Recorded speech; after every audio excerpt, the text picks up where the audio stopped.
What is up, guys? Just real quick, I'm gonna go in and change the title of this thing. I guess it would help if I went to the right app. What's up, guys? I'm on Lake Guntersville today. Just out fun fishing, trying to figure these fish out. Already caught a few. I'm sitting on a pretty good spot right now. Yeah, kind of a good spot. But yeah, I'm gonna go in and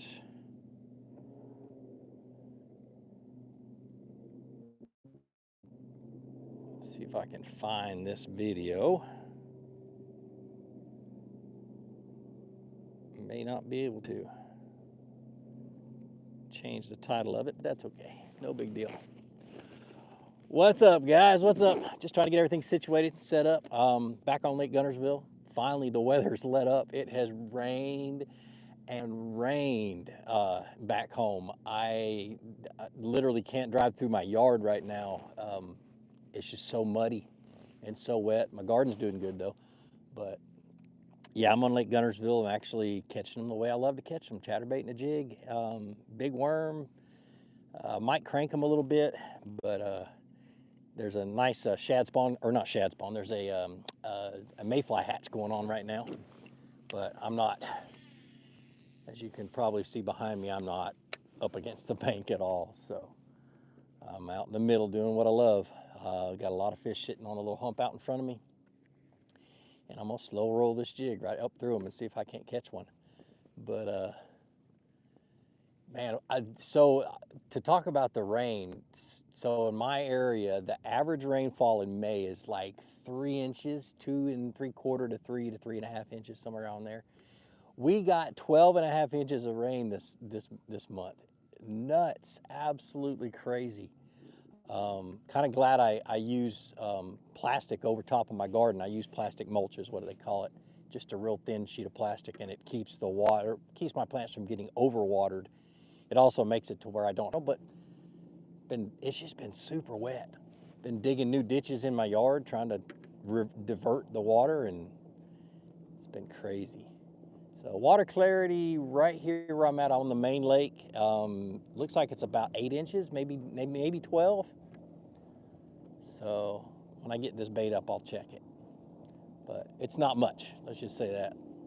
Your typical middle of the lake stain, especially when there's a lot of current and it's pushing and it's kind of stirring up the silt just a little bit. So let's scoot a little bit closer to this spot. Kind of drifted off of it a little bit.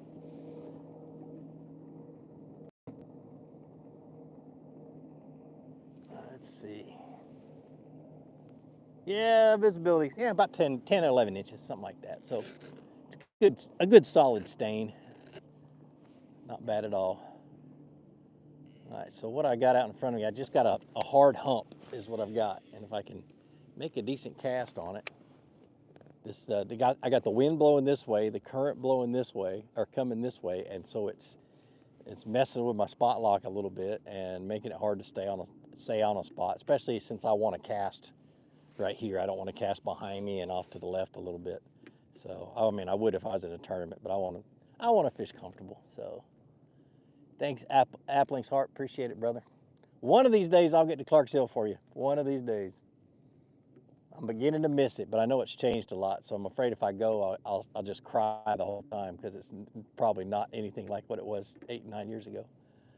So I've caught 3 so far. Small spot and a couple of decent largemouth. I've lost a big one. Oh crud! I'm right in the middle of the juice too. I'm fishing a hard bottom with a football jig. That's not supposed to get hung in this stuff, but they do.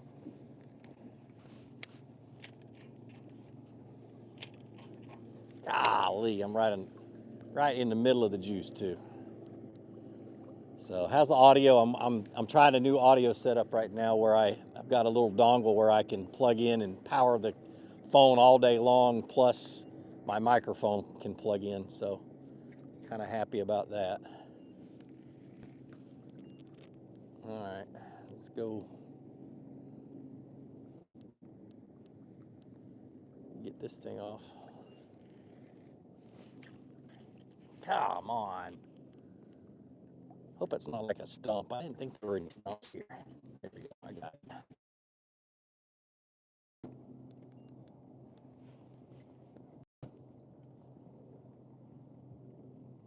Yeah, I'm gonna keep moving up and down this hump and see if I can't find any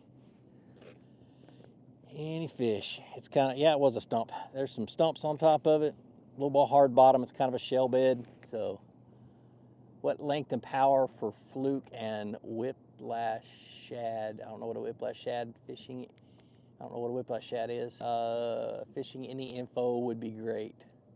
What length and power of rod? I'm guessing. I like a 6 foot, 10-inch medium fast or medium extra fast rod, but you got to cast a little bit odd. But for a weightless one, go with a medium to a medium heavy spinning rod is what you need. 7 foot, 7'2" if you're going to use a spinning rod.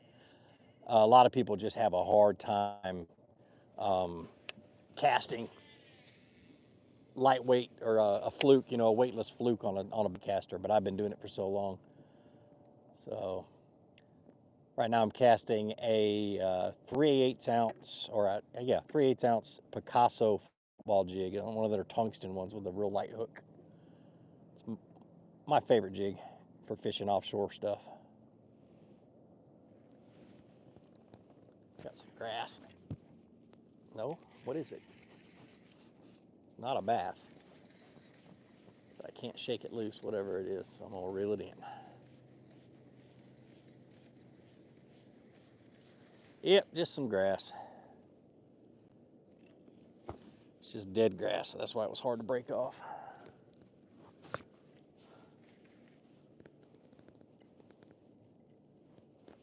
All right. Sink, please. These boats don't sink, bro. I mean, I sink if I take my PFD off and jump in and not swim, but this boat will not sink. Funny though, nice troll. Nice troll.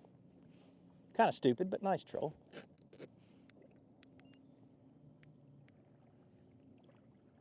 I mean, they're solid plastic and they're filled with air. I mean, if I took the drain plug out, maybe.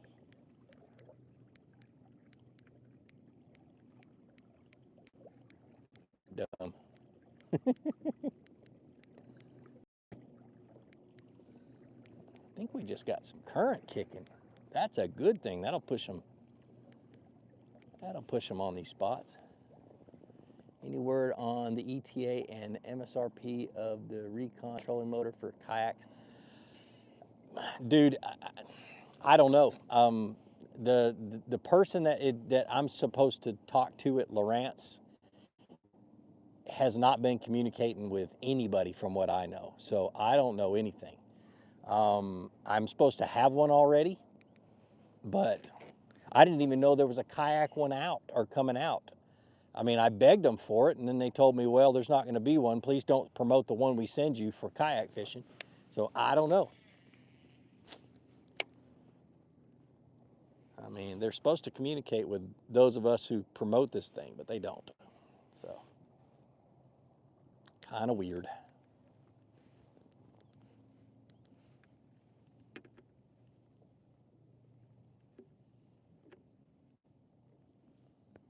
Should catch one. If I don't catch one of the next 4 or 5 casts here, I'm going to keep moving. Find another spot like this that's close by. Do I ever Carolina rig a fluke? Yes, all the time. It's not my favorite bait to Carolina rig. As a matter of fact, my favorite plastic to Carolina rig is a Cinco, but or a stick bait. I don't like those Cinco because they break too easy. They tear up too easy on a Carolina rig, but some type of a little plastic stick bait. So, but yeah, I'll throw a fluke, especially if there's a shad or a shad kill in the wintertime.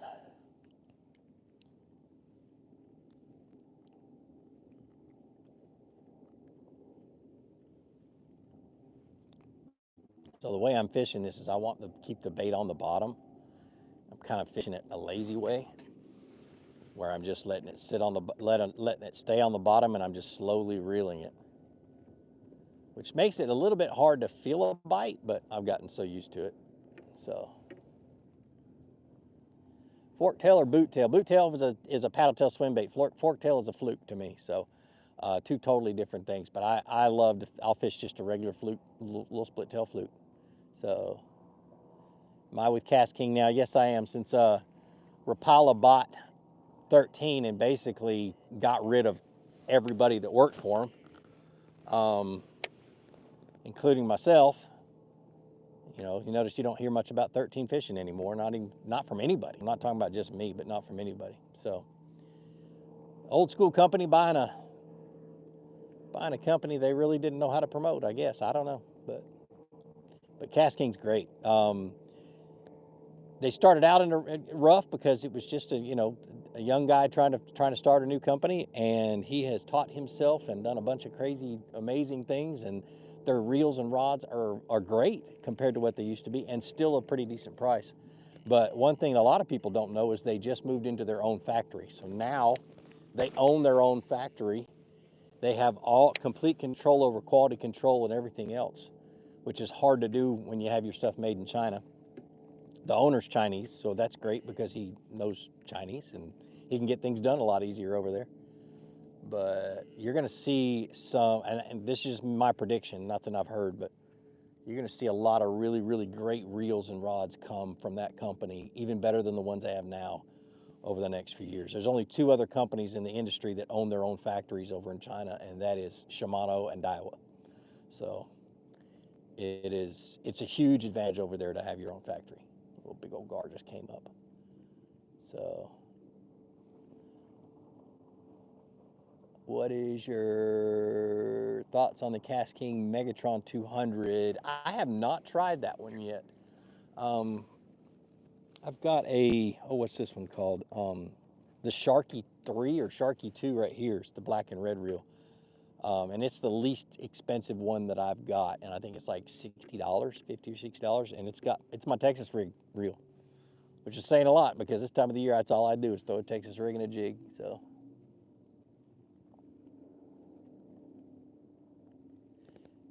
For the King, that's true, man. I did. That was 9 years of work, dude. And I was very, very proud of that. And the way they let me go just kind of rubbed me wrong. They didn't contact me. They didn't anything. And I was, like I said, I'd been with them for 9 years. They just ghosted me. And I had to guess whether they were going to renew my contract or not. Luckily, I guessed right. And another lucky thing is that I had maintained a good relationship with Cast King. And didn't burn that bridge or anything else, didn't get on publicly and say their stuff was, ooh, there's a bite. Is that a fish? I don't know. Nope. Didn't get on the internet publicly and say their stuff was trash back in the day. It just wasn't good. I will now because it's great stuff. But so I called Cast King and said, hey, I need to pay my bills. Let's work something out. And so they were gracious enough to work stuff out with me and make it to where I can keep doing this. So it was huge. Did I catch any fish? Yes. Yeah, I've caught fish. I've got some sitting in front of me. I gotta focus on one or the other right now. So I'll catch one. Right now the current just shifted. It was going pretty good. Now the current's rocking, so I have to change kind of my casting angles and things like that. But I'm only gonna stay on this spot this last cast, and then I'm gonna keep moving. So I'm actually in one of my favorite spots on Guntersville. So hopefully you guys can't figure out where it is because there'll be too many people here. I haven't tried their rods and reels, but most of their stuff has been working well for me. Yeah, their tools are some of my favorite too. Inexpensive for one thing, but the other thing is they're pretty good. I've got their pliers. I don't even think they make these pliers anymore, but these are my favorite pliers. And then my scissors. These have been pretty good too. They're fairly new, so I can't say I have, how braid will wear out a pair of scissors over time. I haven't gotten to that point yet, so. I think I am on the wrong side of this hump. I think I need to get to the other side of it because of the way the current is flowing. I'm gonna sneak over to the other side and take a look and see if there's any over there.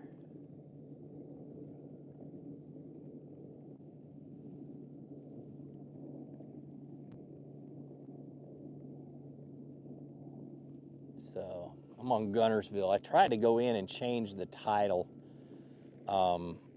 of the video after I started, because they won't let you do all that when you start a live. You can't change the title.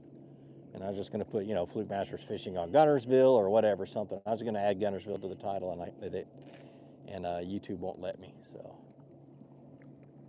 but I'm out here on my old Bonafide, my PWR 129, and the middle of Guntersville where people don't think there's fish. I guess the latest tournaments have been one up super shallow, which is cool. But somewhere on this spot is a school of big uns. I just got to take my time finding them. So, all right, I'm gonna get around to the opposite side of this hump. Let's see if they're here. Love the kayak videos, but would you ever go back to a bass boat? I mean, I probably won't own one. I don't know. I can't say that because I love fishing out of a bass boat. There's I've got no animosity towards a bass boat. This is just a different challenge that I have fallen in love with. It forces me to catch them right where I'm at. I mean, I'll fish out a buddy's bass boat, so I don't have a problem with that, stuff like that. But for me personally, I just love doing this. It's such a challenge. I can't go very far. I can't go very fast. I have to figure them out in that area or go put it on the trailer and go somewhere else.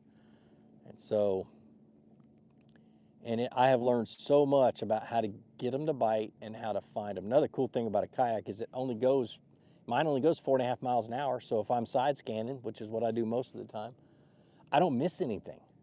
You know, I don't miss a thing. I found this spot right here a couple years ago because I was going across the lake and I'm like, whoa, wait a minute. And I saw a school of giants, probably 20 or 30 big ones, stopped and caught a bunch of them. And I would have never seen that in a bass boat because I'd have zipped right over top of this area.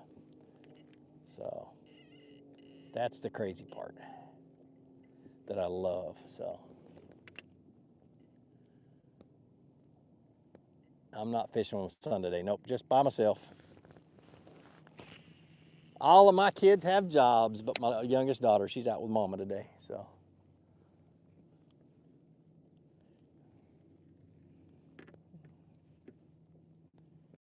Yeah, actually, Jake has a really good job now. My oldest son, you guys remember him? He now manages the social media and stuff like that for like 3 different companies, all from word of mouth. He started with one lady in our church and did a really, really good job, and just, you know, he's about to pick up a 4th company, and so I lost my editor, but the dude's got a job. There's a bite. Oh, please tell me you're still on. They just been thumping this jig. Let me slow down a little bit. I must have just bumped one in the tail or something. So, do I ever do any crappie fishing? Yes, in the wintertime I do. I don't like to eat crappie when I've caught them in the summertime. They're just mushy, and a lot of times when the water temperature gets real high, they'll get parasites. It's grass.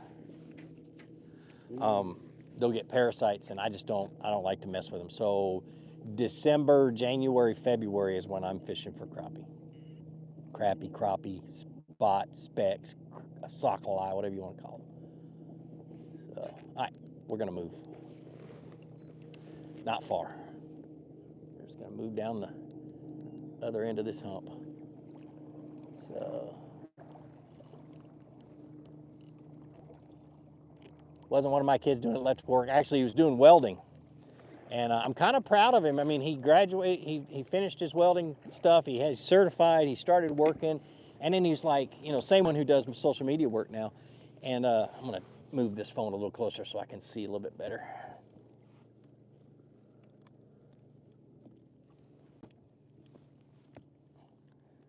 Come on, you got a new magnetic holder. But anyway, so he started welding and he got done, and he worked for a few months, and he was like, Dad, I don't like the lifestyle.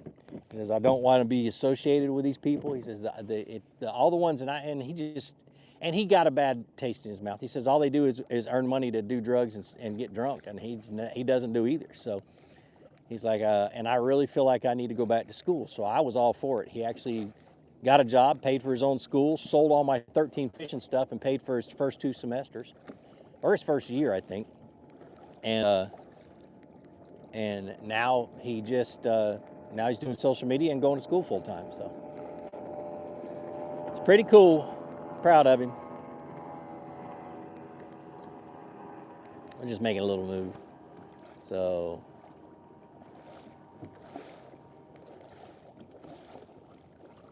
that was a good challenge with you and your son fishing together. I watched that video on your channel. Yeah, he's a lot older now. He's a lot bigger too. Yeah, it was a lot of fun. Him and I still fish together when we can. But I'm almost, I say almost an empty nester. I still got 3 or 4 more years of kids in the house. But my son that's in the house now, he's my musician. He loves music. He fishes with me every once in a while, but he is, you know, band all year long, so I don't ever get a chance to go fishing with him. He's always doing something, so that part sucks, but I get him out here when I can. This summer I'll get him out here a lot when he's not working. So took him out last year, and we got into some that were garden bluegill or bass that were cruising bluegill beds, and we caught a ton of them. So what do I think about Hobie Kayak? Woo, that's a loaded question. I had a 2017 or 2015 to 2017 Hobie PA14 was the one I owned, and I loved it. It was just super heavy. I had to load it and unload it on my truck because I didn't have a trailer at the time, and I caught it in the chest twice when I, you know, unloading it and fall backwards and it'd land on my chest. And after that, I was like, man, I really need to find a different different kayak that's a little bit lighter. And so I did, and I just never gone back. But in the past few years, they've had some serious quality control issues to the point where they didn't have any money, and they had to move everything to Mexico. They're had to move their production to Mexico, and I don't know. After that, I just stopped paying attention. So why not a solo skiff? Because it's not a kayak. You know, I've been fishing out of a kayak now for what, 7, 8 years, and I have found a spot for everything, and I don't. It's hard for me to change that because everything's got its place, and this boat is so efficient. I can get a lot done fishing out of this kayak. I'm sorry, I'm trying to pay attention to my side scan while I'm scanning this spot. See if I can't get a hold of, find some of these fish. Starting to get into some deep grass down at 10.5 feet deep, which is kind of weird, as muddy as the water is. So Chris, that's cool, man. He says he loves to go bass fishing. His favorite hobby is it's his favorite hobby anyway. So that's awesome, man. Yeah, 10 feet deep, and grass is only about that tall. I don't see any fish on it. Another cool thing I did is I made it to where I can take my phone off real easy and show you guys the fish finder. My last phone holder, this one's magnetic, so I can do it easily. The last one I had to unscrew it and everything else. It was stupid. So right now I'm going over top of a hump looking for scattered grass, something that'll hold the fish.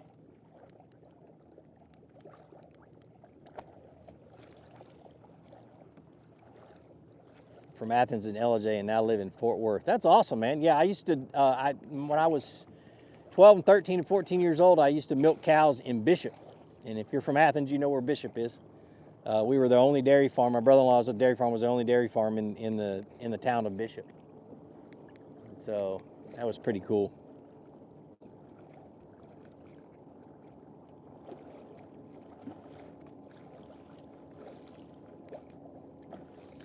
Would you recommend a bow or stern mount? I recommend a bow mount, mainly because a bow mount is a fishing motor, and it will get you there, just not very fast.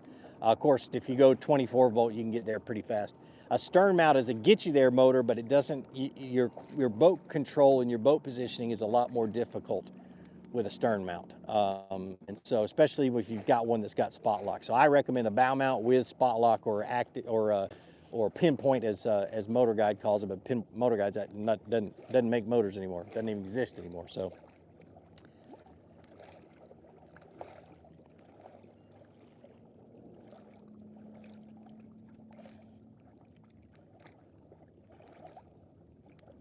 Chris Curtis, that's awesome, man. Yeah, I hope people that are recovering from addiction can find fishing. That's kind of why I still do what I do and why I love doing these type of videos. I am gonna, my video stuff, hold on a second. It's not a bass. My video stuff is gonna change a little bit. I'm gonna do, I want to do a little bit of traveling and filming where I travel. And I'm gonna go find these hidden rivers and lakes and fishing areas that people have never heard about that are really, really good fishing. And kind of promote the area and that kind of stuff. Kind of something I want to do. I'm gonna start in my hometown and work my way out. So that's something I'm gonna work on over the next 2 or 3 weeks. Try to get my first ones in the books and just go. So it should be a lot of fun. So far, I haven't seen any. So last year, this plot was covered with grass, and I haven't seen any yet. So.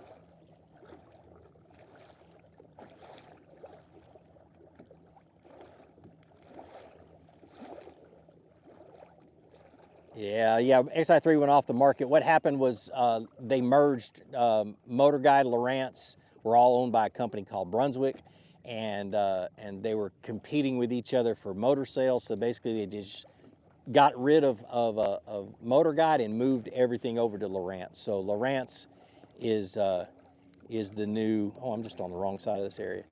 Lowrance is just going to be the new motors for Brunswick, is what it is. So.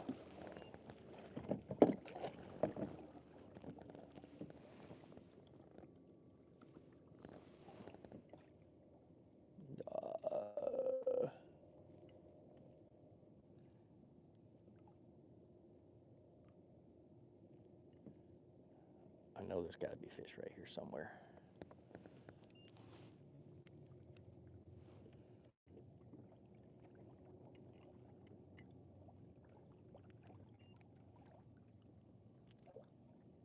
Yep. All right, so I'm stop right here. So I'm sitting, let me show you guys. I'm sitting in 12.9 feet of water, but I'm throwing up to a little bit shallower, about 10 foot. And you can see right here, there's little stubble grass. That's a fish, and that's a fish. And so there's just life right here. So I'm gonna stop here and fish a little bit. I'm hoping to find some taller, clumpier grass. And I think there's some just over top of this drop. So.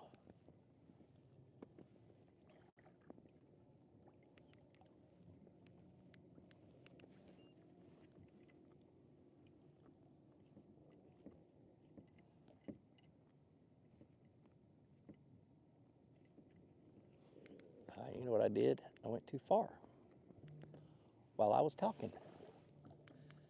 Ever been to Tenor Rock? I have, but I've only fished it for one day. I'm down there every single January, February.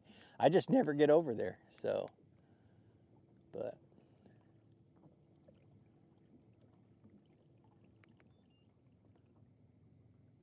Pros and cons of stake out pole versus anchors, bow and stern. I always run a bow off or a bow anchor, like especially when I'm in the river and stuff like that. A stake out pole is for me, it's just one more thing in the boat that I really don't need to have in the way, is where I'm sitting with it. I have a power pole in the back. You can see it sticking out the top of my head right there. And so, throw a chatterbait on this spot. And that's what I've always used. I've used them for years. That one, matter of fact, is 8 years old or 7 years old, I think. And so it was well worth the money. They're a lot less expensive now than they were when I got mine. All right, we got fish on this grass. So if you can see my hand, I'm slow rolling this chatterbait, but let me get this jig out of the way.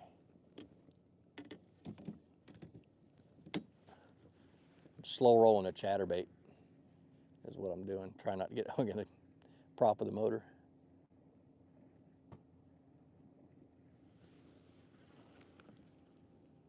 Man, that current is ripping.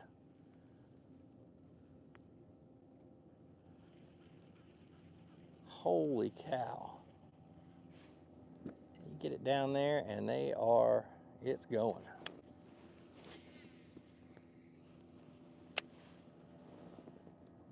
Found your channel when the pandemic happened and you took my bass fishing game up 5 levels. That's awesome. My girlfriend hated me watching your channel morning to night. Haha.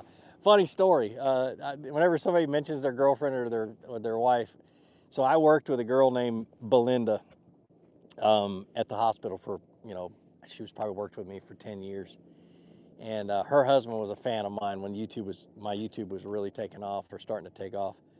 And she came to work one day and she was like, Gene, you'll never guess what I bought my husband for his birthday. I was like, what's that? She goes, a pair of headphones so I don't have to listen to you in bed anymore.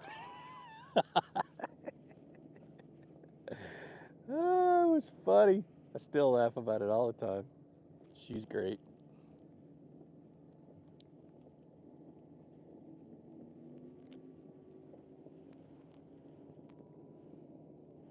Any luck? Not since I turned this daggone camera on and went live. I was catching them real good till I went live.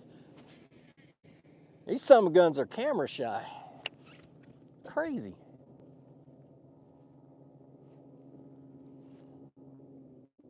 Might just have to drag this stinking worm, which is not something I want to do.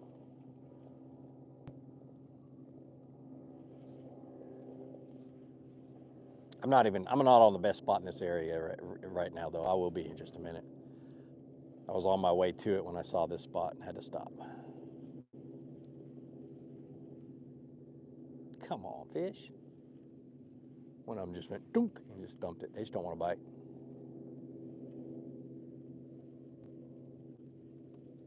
I got a spot about a quarter of a mile that way that's got fish on it. If I don't catch any down here, I'll go back up there. So, all right, let's put the chatterbait down and grab a jig and see what I can do.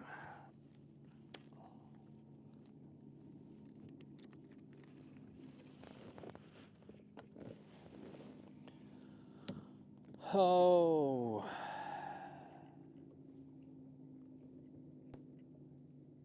So what happens with these humps and stuff like that is what's going on right now is there's a lot of current. This is the Tennessee River's right here. And there's a lot of current rolling.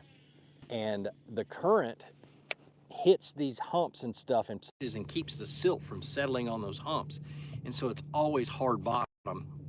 And then shells like the freshwater clams or whatever you call them, they'll get in there and they'll just continue to live, and they'll have a colony of them.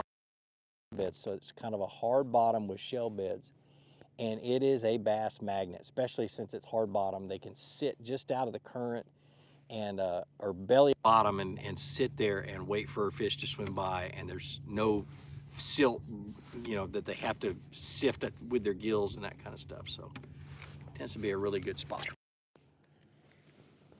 But when you're out here on these little kayaks, you have to kind of fight the current a little bit. So that's why you got to have spot lock.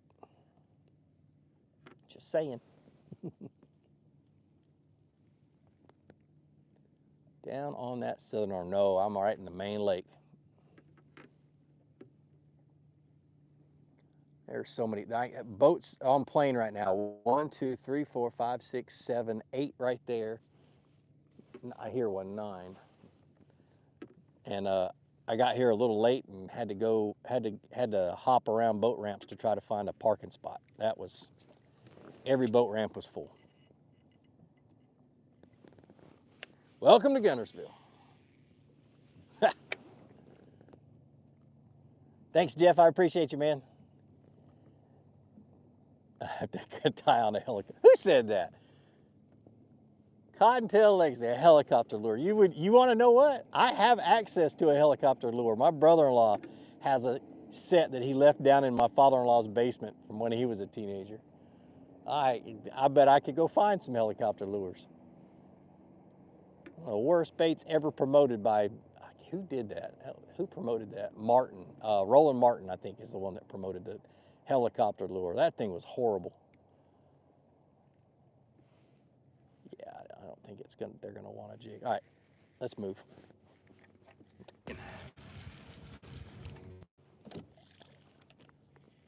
Keep looking.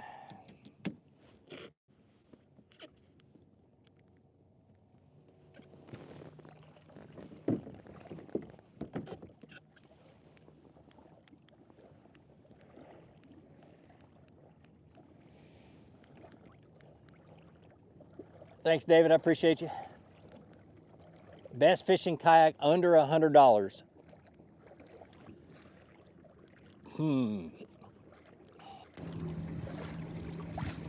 Under $1,000. Let me think. You look used is what you want to look. Okay. You want to. So the companies that have really good kayaks that about that price, Crescent, Bonafide has a few. Let's see, New Canoe. It's a good brand. I got a spot coming up that I have a waypoint on. Let me look real quick. New Canoe, and I'm sure I'm missing one. Old Town, but their kayaks are expensive, so I don't know what they retail at. So, I mean, for what you get, their kayaks seem to be a little bit overpriced, at least in my opinion. So, one helicopter load at a time. Thanks for all the videos. Oh, you already read that one. So, what's up, JD? How you doing, man? I'm just out here trying to catch fish. It's so funny. I was catching them until I turned this daggum live on. Then I wasn't catching them anymore. Stupid.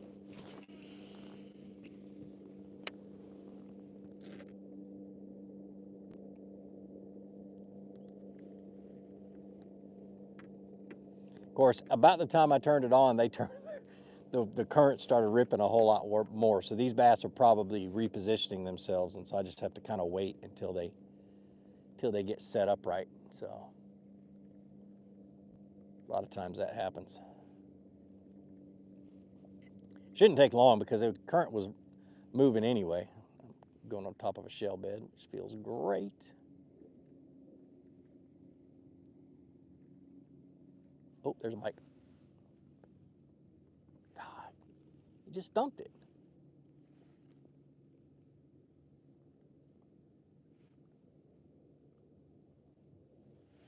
Must not have been a very big fish. Headed to Lake Eufaula a week from today. That's awesome.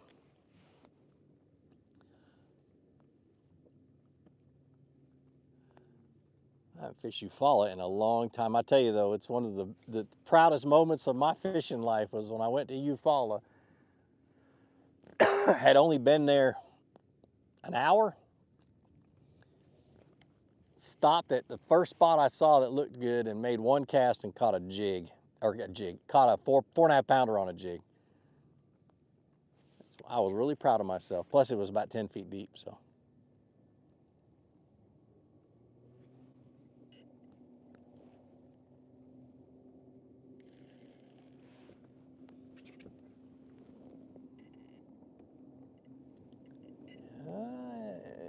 What's up, Dennis? How are you, man?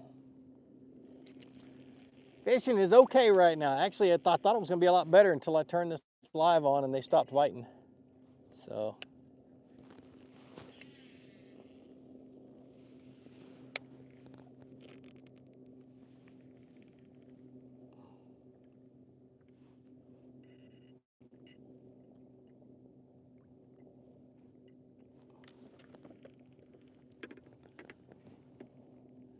Is there any tackle bags you recommend? All right, so yes, it's sponsored, but I have one and I can attest to the quality. Go to, if you've ever bought anything off a TicTok shop, go to TicTok shop and look up one of Cast King's tackle bags. I like the backpack style, but you get the best deals off a TicTok shop on Cast King. Or you can go to their website, click on the affiliate link in my latest video and go to their website. I make a little bit of money off of it, but either way, it's a pretty good tackle bag. It's good quality, good stitching, good buckles and stuff like that. So I can attest to that one. Plano makes some good ones. They have one that, oh, never mind. That one's like 150 bucks. Never mind. I'm not even recommending. But it's a good one. It's their, I don't even know if they make them anymore. They were kind of a leather brown color. And that was pretty good. Would I do kayak charters? I did last year. I just haven't started them back up because I've got some video projects I want to do this year that I'm afraid my charters will get in the way. But I do guide on here. I guided on here on Guntersville last year. And my wife keeps telling me to start again because I need to make more money, but I'm not, I've got other ideas and other plans I want to try first.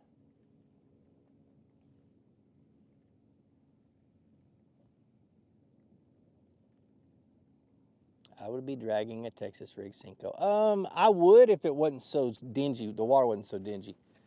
If it was a little bit clearer, I'd throw a Senko. Oh, I did have a fish following this daggum thing. I just saw him come up on a fish finder. Followed my bait all the way back to the boat. So they are here, so. Just fan cast around. They're sitting on the bottom, so you can't see them on the fish finder or on active target or anything, because they won't come off the bottom until I reeled it up and I saw him pop up off the bottom. So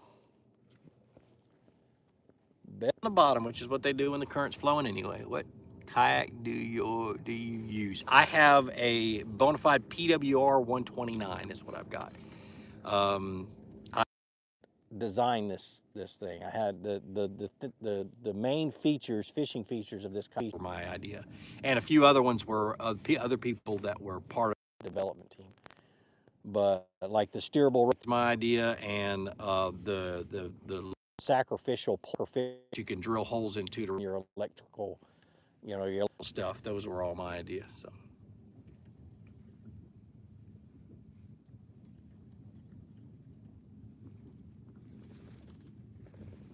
Joseph, I can't see your last name, Basler.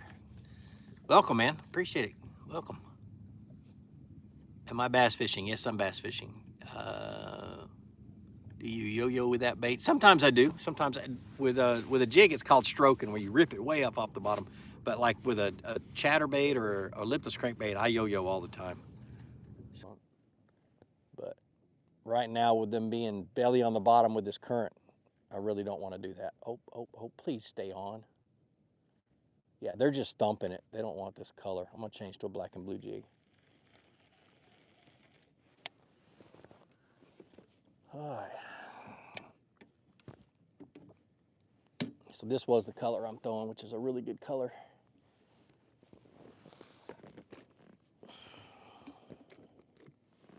But I got one black and blue locked and loaded, ready to tie on, so.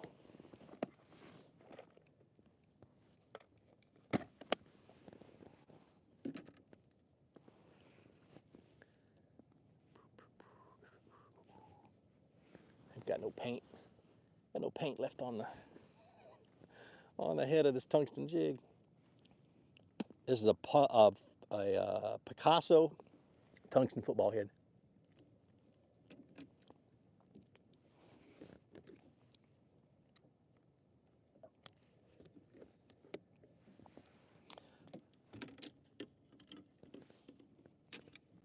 Come on.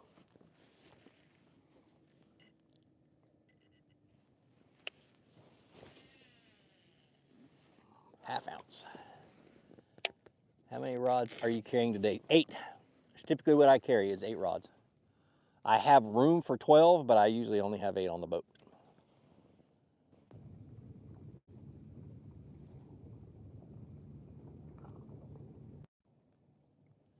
Have I had any luck? Yes. Like I said a few minutes ago, I was catching them until I turned that live on right there. So, but I wanted to run down this whole area and search, and then I did find a spot that had a few, but it just didn't have a lot of them. So.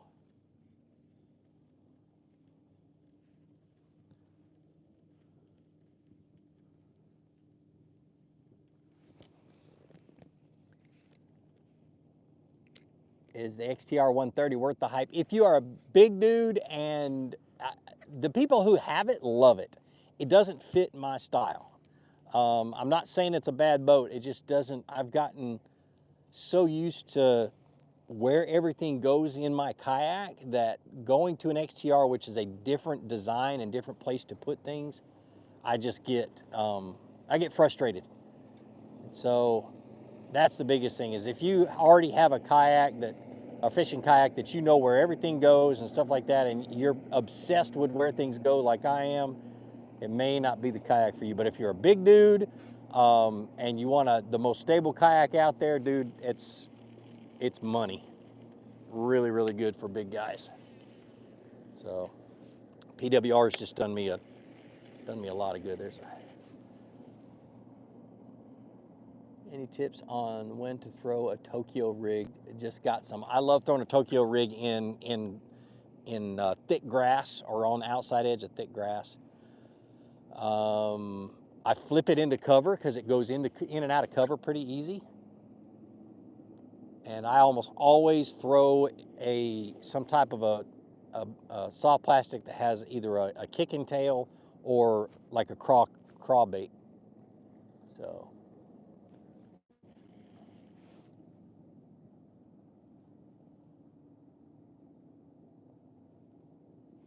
Gosh, this feels so good right here.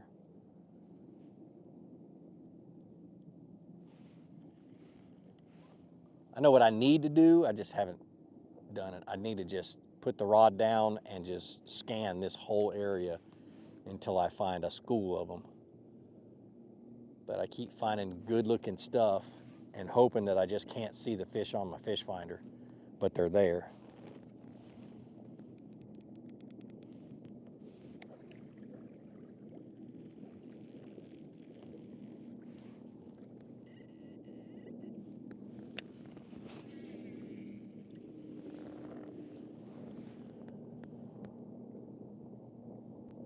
Would you recommend throwing it in riprap, banging it around like a crankbait?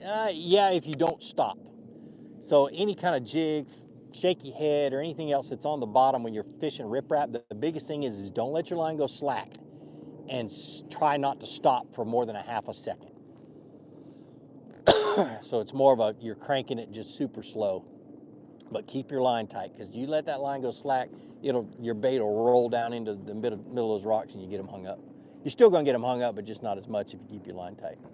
So, ever doing any catfishing? Not in many, many years, and when I catch them here, it's never on purpose. So I've never caught a muskie. Wish I have. Never have. I've had a couple of them follow my bait, and then almost caught one on a frog on, where was I at? Leech Lake in Minnesota years ago. So, gosh, I know there's bass here. Every once in a while I see them pop their head up.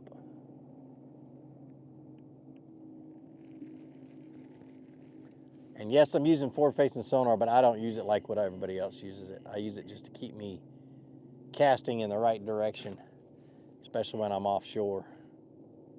Because I'm a firm believer that 90% of the fish you don't ever see on an issue. They're usually hiding in or on or around something and making it very difficult to see on your active target. So when I started fishing 5 years ago, I watched a video. You were saying, how much does it cost you? After that, I got an NRS Chinook, and right after people at Lanier are drowning for not wearing one. Yeah. Good old PFD, man. I'm telling you, I preach that like there's no tomorrow. If you ever see me without a PFD on my kayak, I'm doing it on purpose to make a video about wearing your PFD. I'll go out about 100 yards, say, "Oop, I forgot my PFD," and go in and go get it. Just show how important it is to have one. But I haven't done that in many, many years. And it's never on a lake like this. Too many boats around.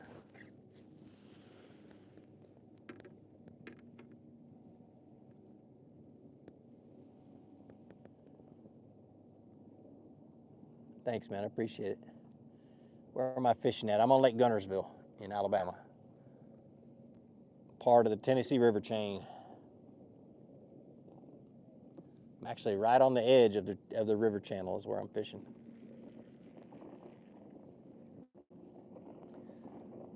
All right, there was another one that was following it. I'm gonna have to go do something, go slow or something.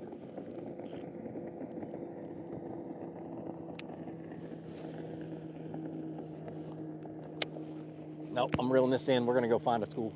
Forget this. Do what I do best. Scan them and find them and then catch them.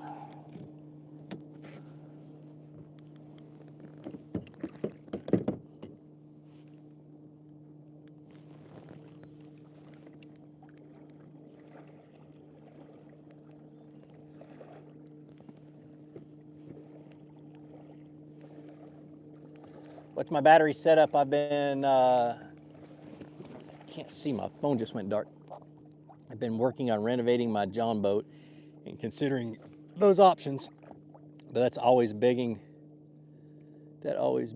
what setup I do for my kayak. So I have a 100 amp hour Rely-on lithium battery behind my seat, and it powers my motor.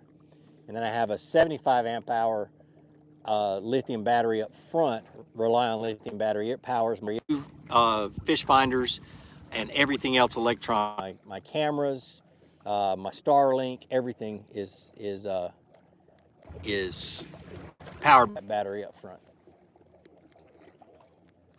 So when I'm running my Starlink all day for 10 or 12 hours and everything else, will almost be about 20% by the end of the day.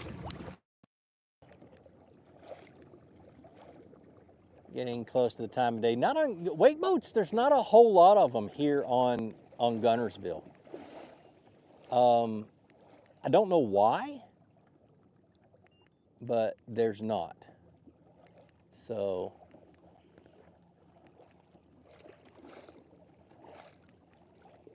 I don't really have an issue with them. I usually don't anyway, but yeah, people don't get out here and wakeboard. There's so many bass boats on this lake right now. Like I said, every boat ramp is full. There isn't a parking spot anywhere. Oh, there's some. There's not a parking spot anywhere on these boat ramps. I took the last one at the boat ramp I had, and I went to 3 boat ramps before I found a parking spot. So.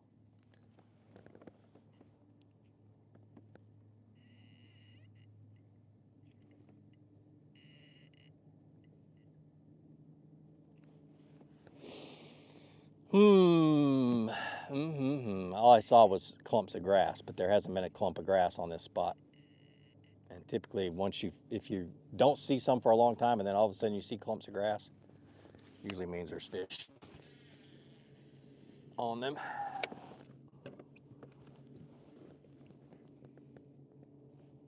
And I just threw a football jig in the middle of them like a dummy. Jackson Lake, wakeboard, jet skis, pleasure boats yes, they're horrible on Jackson Lake. Plus, Jackson Lake is not a very wide lake either. And so yeah. Lake Altoona is real bad for that too in Atlanta. Lanier is too. There's just so many pleasure boats on those lakes. But Guntersville, not so much. I don't know if there's a law about them or what, but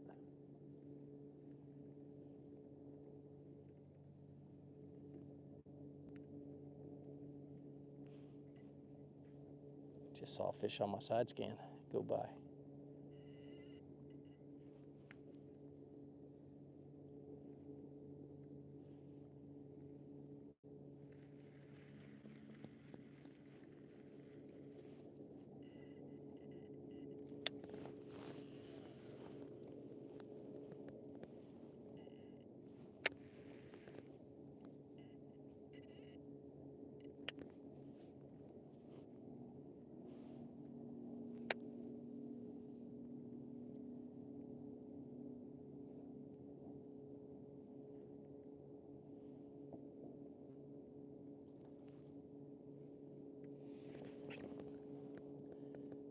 How many rods am I using? I'm using 8. I've got 8 on the boat. Do you ever throw a wobble head? Yes, I do, a lot. So not so much on this lake. I probably should, but I've just got other baits that I prefer throwing on Guntersville. Plus, if they're on a jig bite, dude, I'm like a kid at Christmas. I absolutely love jig fishing. So.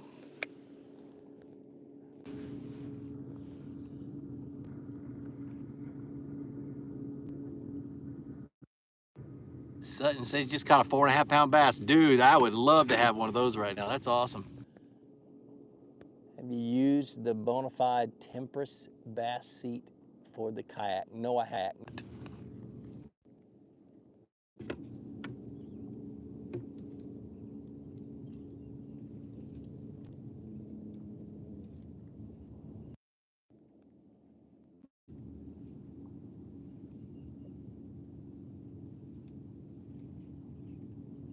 What part, what does that say? Smallmouth. What part of the lake are you on? The middle part. It's the part of the lake I'm on. Yeah, we about to go back to that other spot because there's nothing here to hold them except for that one little clump of grass.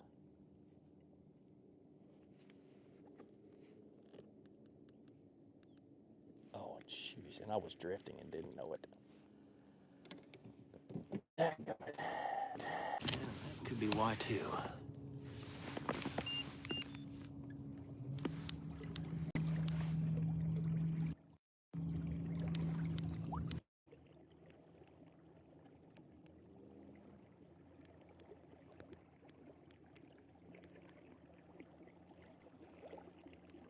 Yeah, last year there was grass all over the spot, and there's none right here right now. So get over on this side and scan that real quick.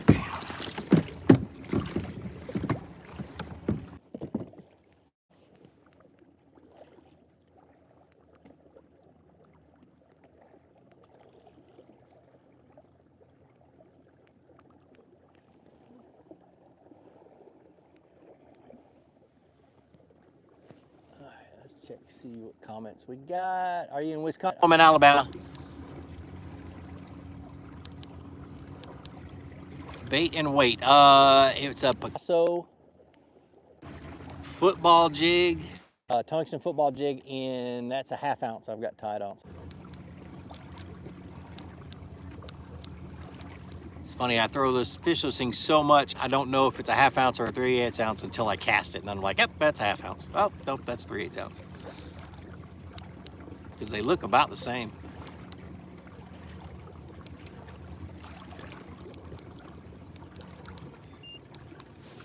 There's a small school of fish.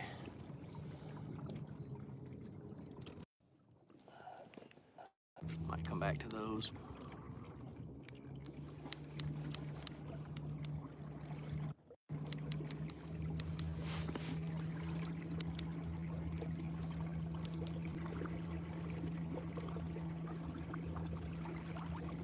Somebody from Brazil. That's awesome, man. He's in Brazil right now. That's a bass. Biggest bass I've ever caught was 10 pounds, 12 ounces. Caught it about 4 hours or 3.5 hours south of here, maybe 4 hours out there in Auburn, Alabama. And I know I don't live in Alabama. I live in Georgia.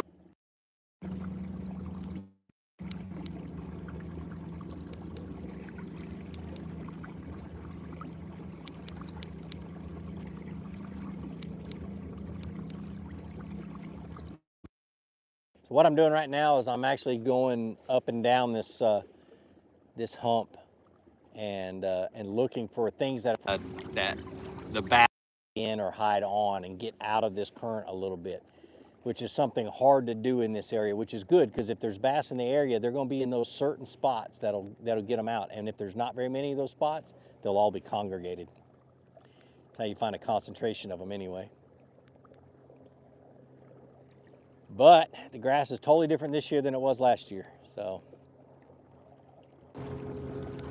last milf or hydrilla and milfoil that they would get behind and tuck in behind there, and there's none right here, but there's some about a 1/4 mile that way that I've already caught fish out of this morning. So that's where I'm heading back that direction. So what's my favorite lure to catch bass on? That's a loaded question. It's basically what the bass want. I have a lot of different favorites. Certain times of the year depends and stuff like that. Chatterbait. If somebody held a gun to my head, what's your favorite? It had to be an Evo chatterbait. So Evo chatterbait. Jackhammer Evo is just less expensive and just as good.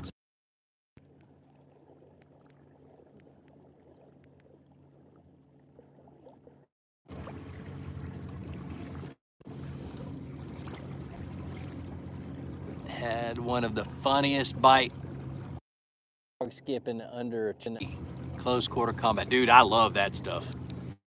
Man, oh man. I've had them where I've caught them, I threw over top of a lay down tree, caught them on the other side and hung them from the tree and had to go get them. So, just got here where you at. I'm on Guntersville. Got the Starlink going on the front of the kayak so I can have signal the whole time. Got a new setup for my microphone and being able to power my camera at the same time, or my phone. I've got a second phone right there. And right now I'm scanning a piece of structure looking for grass is what I'm looking for.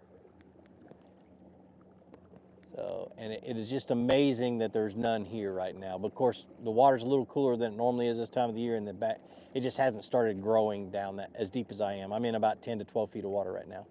11 feet right now. So, side scanning, looking for grass clumps. Try not to go where I've already gone. Ooh, those look like big bass. Let me mark those and turn around and see what they are. There's only 2, 3 of them, so.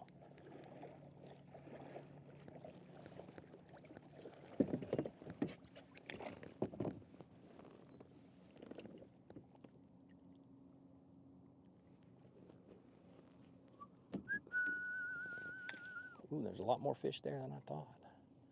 Still only 3 big ones though.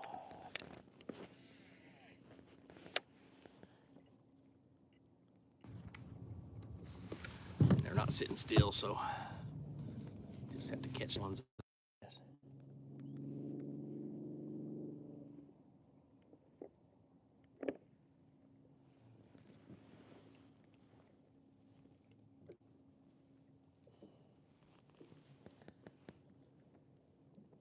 Slow and steady is the best. It sure is. Especially in the summertime. You know, a lot of people say that, you know, that, well, we get in the habit of just reeling kind of a medium speed was what I call it. But I've found that a lot of times the biggest bass will bite if you're fishing as slow as you possibly and mentally can, or you're fishing as fast as you can, you'll catch the bigger fish. So, not always, but most of the time.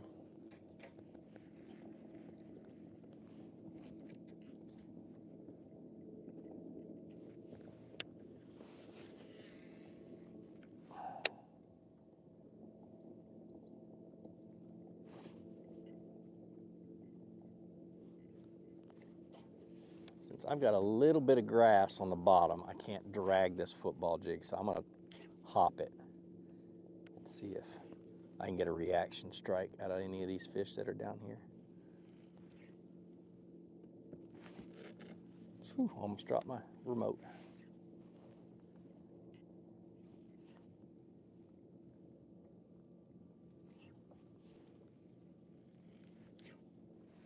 Wish I could get this one wider so you guys can see the whole rod and everything else, but if all else fails, then tie on a helicopter. You did it again! Oh. Hi, Ethan.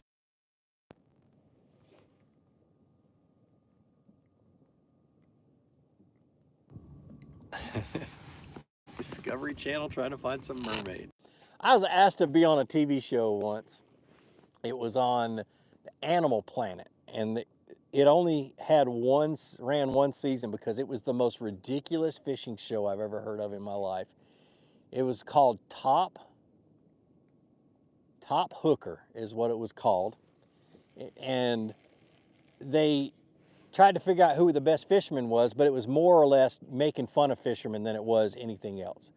And I went and watched the pilot episodes, and I was like, not just no, but heck no. Ain't no way. I mean, they were doing things like bobbing for goldfish, you know, stupid stuff. And they wonder why they didn't have a season. Just dumb. And trying to push them to go do that is stupid. I don't need to be seen that bad.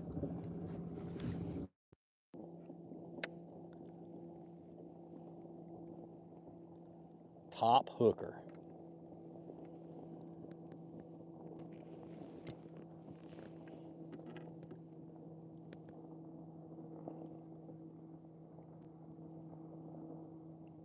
He talked me into going fishing. Yeah, dude, go fishing. Dude. I'm over here fishing through you. I've got a back injury. Yeah, dude, I know everything about back injuries. So I can't load the kayak roof. So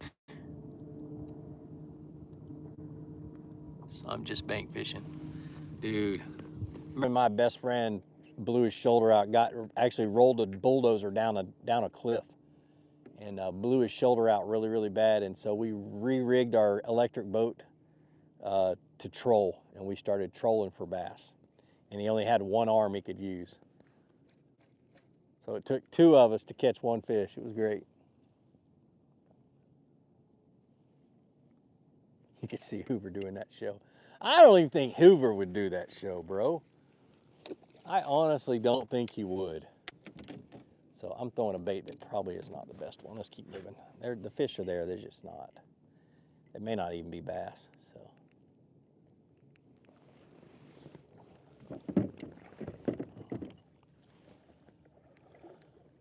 Keep on keeping on till we find what we're looking for.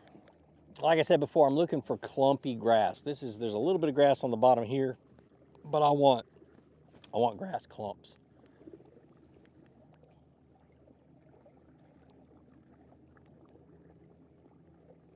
And the sunnier it gets, the darker my freaking phone gets. Let's see if I can.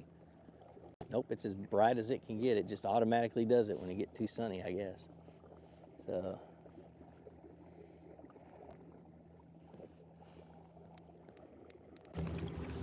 Great name for a show. Actually, I have a good buddy of mine, lives in Florida, but he used to live in Rhode Island, and he used to enter like tournaments and stuff like that in saltwater, and he had a tiny little boat that he had bought for dirt cheap and fixed up and everything else, and he won two of the biggest striper tournaments out there. He won 2 years in a row, and his buddies started calling him low budget hooker because his boat was so inexpensive and he never spent a whole lot of money on anything. So shout out to you, Russ, man. Miss you. I've always talked about doing a TV show together, showing that somebody that is really, really, you know, liberal, and somebody who's somewhat, I'm not super conservative, but somewhat conservative, can actually get along and be good friends despite our political differences. But that would be a pretty fun show. And he's actually he's an Olympian, so he was in like the Olympics in the 90s or 80s, something like that. Skier. When do you decide to throw a chatterbait instead of bait? I like a bait when I've got to. Actually, I like a chatterbait 90% of the time. I like a spinnerbait when I'm throwing through wood. Let's just say that. Chatterbait gets hung in wood too easy, so. That's typically what I'm looking for. Is I'm looking for wood if I'm going to throw throw a spinnerbait.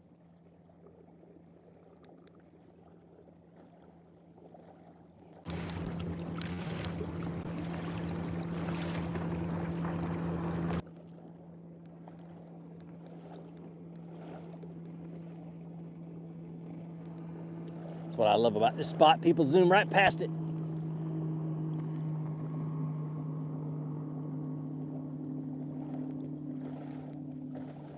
You think politics keep you from being friends? You have a room temperature IQ. Agreed, 100%. Totally agree with that. So, but I did learn something at Lake Fork. You know how you hear all these pros and stuff that are getting DQ'd for getting information, you know, and when you're on the lake and you're fishing and and I talk to everybody, you start talking to people, you get people that try to give you information, even though you already told them, hey, I can't get any information. So I figured something out kind of on accident. Well, I'd say accident, it just popped in my head. I could not get this old man to stop talking. And I would try to change the subject to like crappie fishing and stuff like that. And he would go right back to bass fishing. And so I stopped for a second. I was like, you know what? I'm going to talk about politics. I looked at him and said, hey, what do you think about Elon Musk? And instantly, you know, he was a huge Musk fan, whole 9 yards. The topic went straight to politics and he didn't go back to fishing. So talking about politics or religion to get people to stop talking to you or stop trying to give you information really does work, because they're going to do one of two things. They're either going to turn and go away, or they're just going to start talking about politics or whatever. Depends on how they are. But they're going to stop talking about fishing and you're not going to break a rule. So craziness. But it works. Pro tip.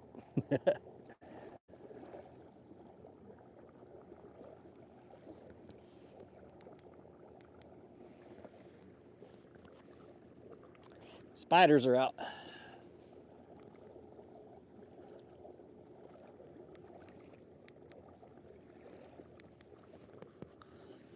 So what I used to do on Facebook was, when I needed to get rid of some friends to bring in some more, because I'd had the maximum number of friends on Facebook, was I would make a political post on one, you know, either a liberal post or a Republican post, and I'd have 150 people just totally unfriend me and clean that sucker up quick. I love talking politics to somebody that is smart about it and doesn't get stupid passionate. You know what I'm talking about. But I love to do it one-on-one. You can't do it online. It's just, you lose the emotional connection. So, gosh, this is such a good, ooh, there's some good stuff. I'm gonna stop for a second. This is actually where I started my live. Gosh, I got a new attachment on my kayak to hold my sniper, and I'm still getting used to it. I put it on the last. Oh yeah, there's fish right there. I just don't know if I can get them to bite, but there's a lot of fish right there. Where's that chatterbait? So I'm throwing the chatterbait because I've got scattered grass and my football jig will get hung in it. Chatterbait will pop through it.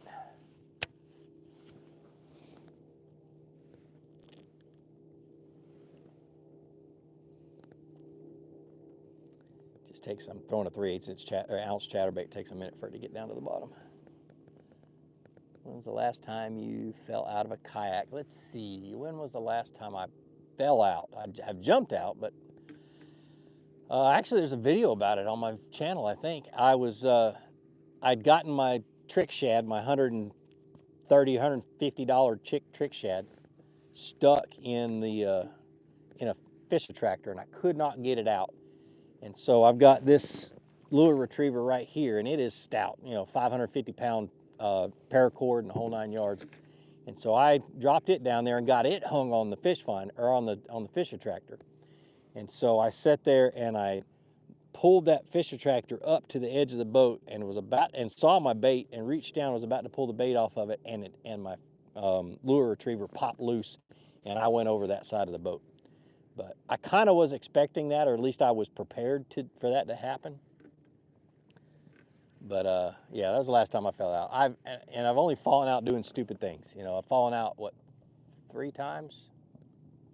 I think, yeah, 3 times, and every single time I was doing something dumb. So, but people flip their kayaks. 9 times out of 10, they flip these fishing kayaks trying to climb back up into the boat. So I would recommend everybody that has a kayak. Actually, I would tell you, and if I was in front of you, I'd choke you until you did it. But anyway, it's to go out and jump in the water and practice getting back into your kayak with your PFD on. Practice over and over and over again, and that skill will save your life. It's something that I've been practicing since I was 17 years old, fishing out of a canoe. But self-rescue is a huge thing. And being able to do it without flipping your kayak is just a bonus, because you don't lose your gear and stuff like that. So, the less time in cold water, the better.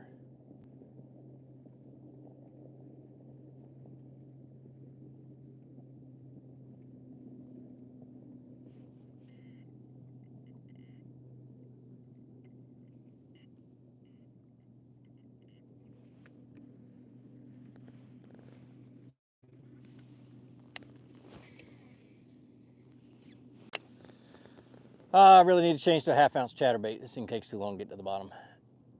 Do I carry a first aid kit? Yeah, I've got a small one.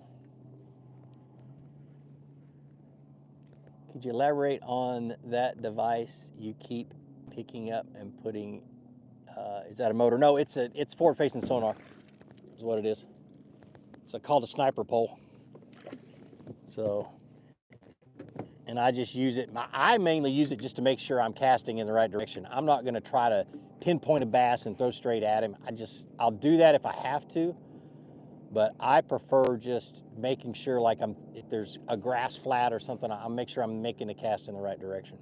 Especially out here offshore where you really don't have anything to that you can see to throw at. So it just makes it a little bit easier. That, and I also will scan an area really fast to see if there's any fish on it. Grass.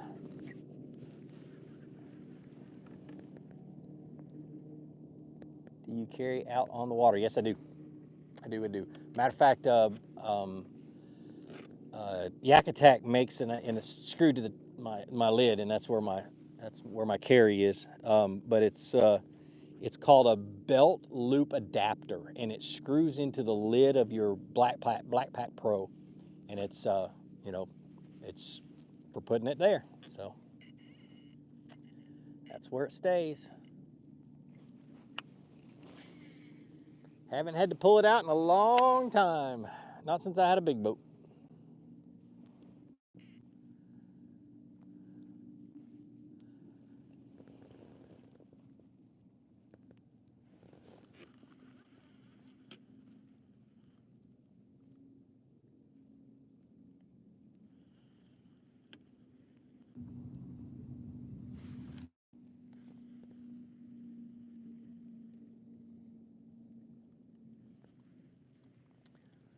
A lot of bass boaters, there's a few lakes that it happens more than most, but bass boaters, they'll get a wild hair and try to come and flip a kayak, or they think it's funny. What they don't realize, the ones that don't have a lick of sense, what they don't realize is they're actually trying to kill you. And that hasn't happened to me, but it's happened to some buddies and stuff like that, where a boat has gone around in circles trying to flip them out of their kayak just because they think it's funny. So I've always wanted to go on these especially like a Lake Lanier Facebook page and stuff like that, because it happens a lot on Lake Lanier. But and just post, hey, let them know that, hey, look, you could be somebody could mistake the fact that you're not having fun with you trying to kill them, and if they're armed, we have a stand your ground rule or law, and they can start defending themselves. But not everybody's had the amount of training that I've had, where I know when to and when not to pull it out.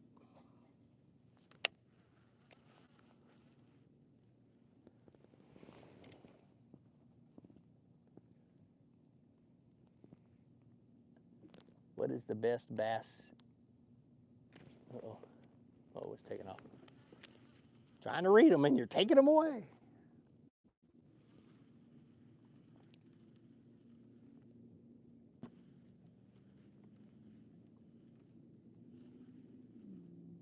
Golly, there's fish here. I'm right there.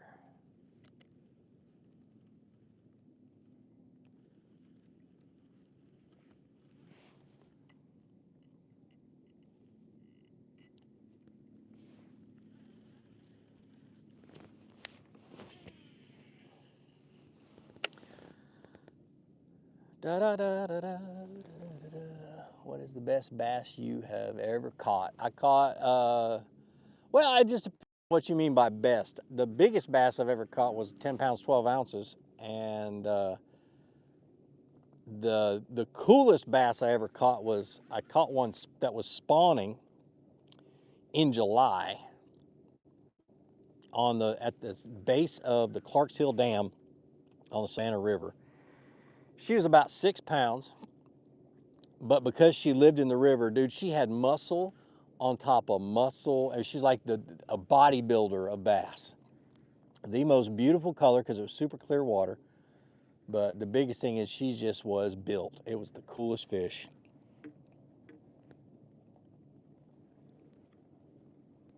That was back when I had my little 14-foot John boat that I was fishing out of. Thanks, man. Thanks for the king. Thanks, Ben. Holy crap, we got 71 people watching. What the heck? And I still can't catch a fish. All right, I'm gonna make one more cast. Actually, I'm gonna cast behind me. I may be in the wrong position. And of course, those might be gar as well.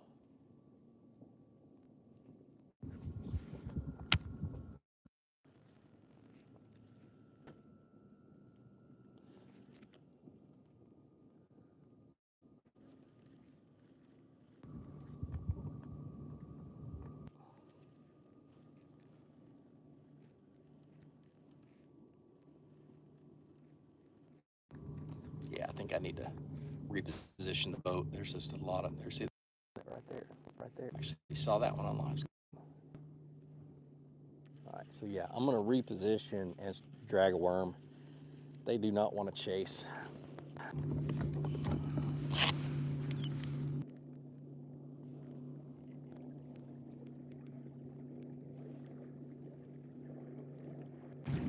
It's a good area though. There's fish all over. Got a lot of clumpy grass, a lot of stumps, that kind of stuff.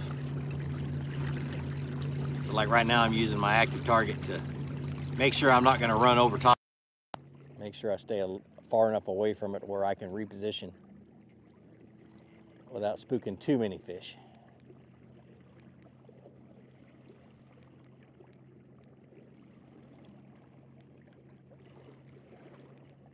Oop, oop, oop, oop. Almost got, oops.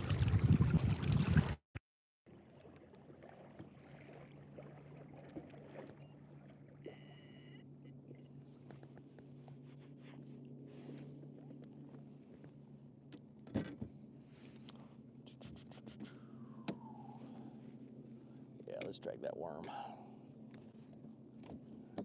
I hate dragging a worm. It's the most boring thing in the world, especially for video. But it is what it is.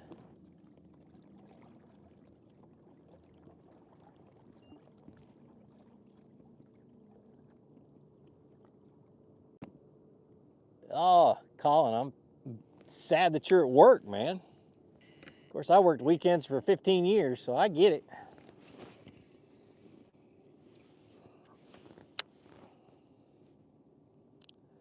For a $60 reel, this thing sure is smooth. We'll see what happens when I hook a big one, but let me check my drag anyway. It's not too bad. All right, so I'm gonna slow down. It's gonna get a little boring.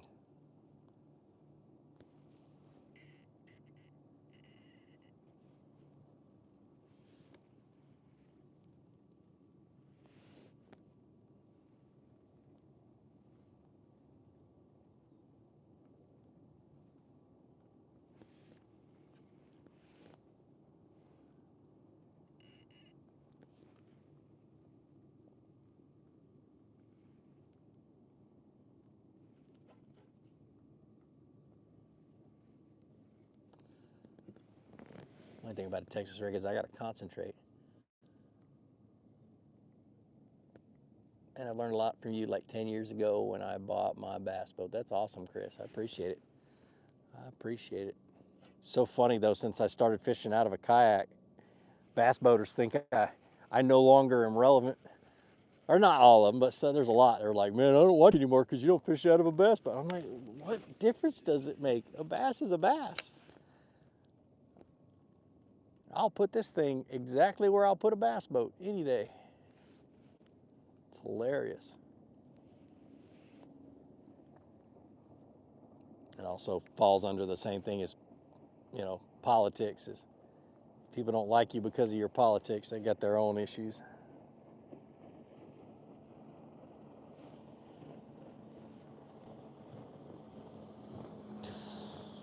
That can't be a bass. There's one of them swam grass clump in front of my active target. I just watched it, and it's just too big. But if it is, I hope it bites. Oh, come on, no. Ah.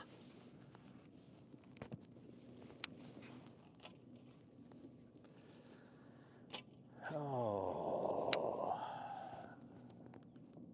Let's go get it.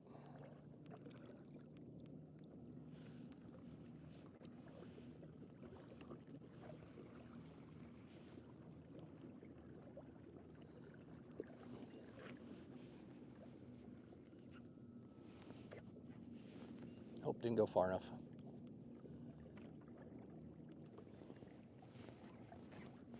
Yeah, I may have to drop it down there and get it. It's just another stump. Yep.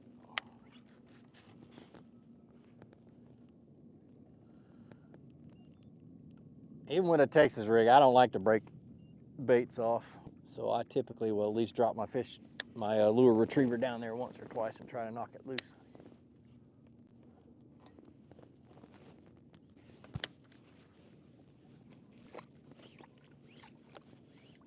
I have a dog leash underneath my seat. One of those retractable dog leashes, and that's what my lure retriever is attached to. My problem is I think I'm directly on the bottom, which makes it very difficult to knock loose.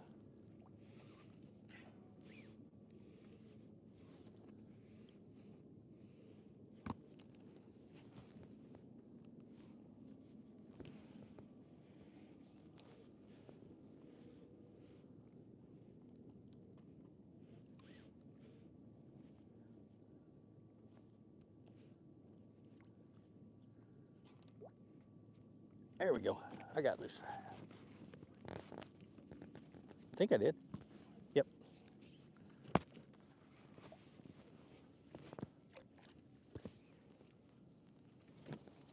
Ta-da!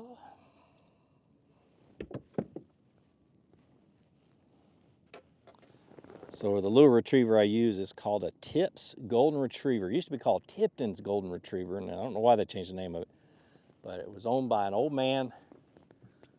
Made them out of his garage, and I've had that one for the longest time. I don't know how many years. Longer than I've been doing YouTube. So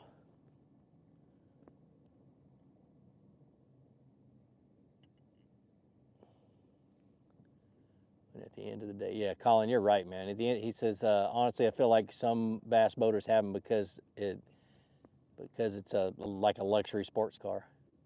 But at the end of the day, you're just driving from A to B and not fishing. What I always tell people, when they're trying to decide what boat they want is, you can finance a boat 20, 25, I don't know, 30 years. So you can finance it till you can afford it, but can you afford to fish out of it every day? Or the days you go fishing? Is it gonna be too expensive to run the gas? And, back when I was in a boat, it was nice. A 115 horsepower motor I'd be 45, $40 to $45 a day to run gas. And with a big bass boat with a 250, it was over $120 a day. And so we really I got hung in a dang stump again. That's what these are. These are just big stumps. But there's fish on them.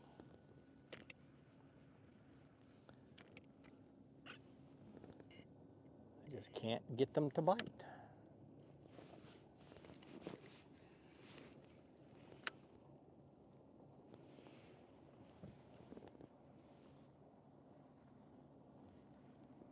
Crazy.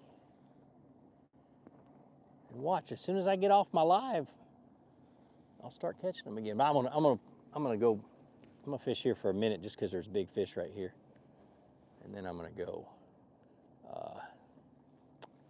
down and hit those grass clumps. So.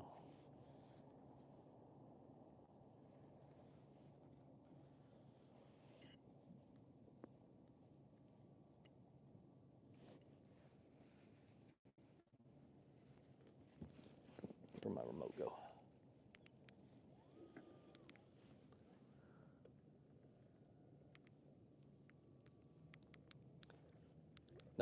Another disadvantage to a kayak, because you can't, run all over the place, is you don't want to pass something up to go somewhere else and eventually have to come back. And that's my issue a lot of times is I'm like, do I really want to go that far? And have to come all the way back and burn that battery and everything else. It just takes a lot of time.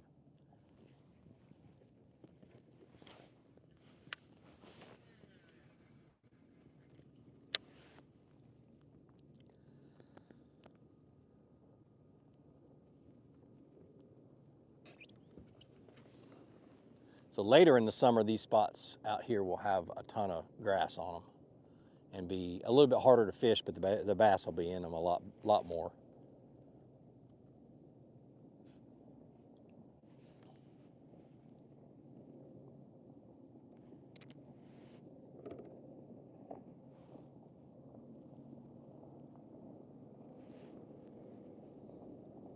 And I really don't want to fish a Texas rig on a live. Just, it's so boring.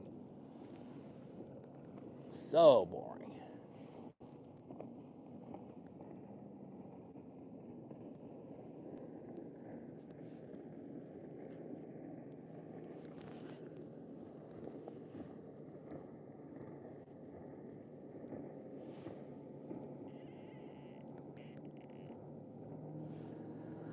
Another thing Guntersville is famous for is the bent pole pattern.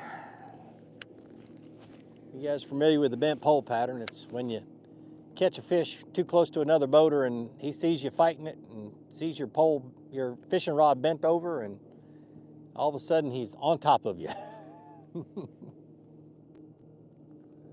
And it happens a lot. Happened to me during my last live.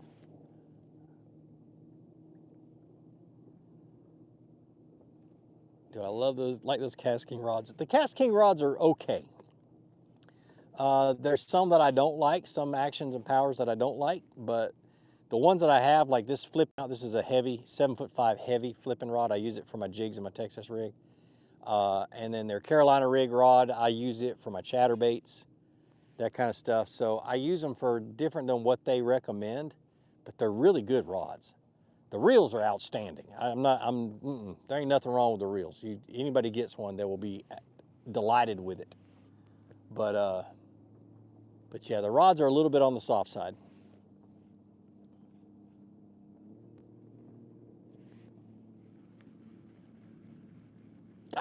They just don't want to bite because I just started reeling it in. There was another one sitting right on top of it.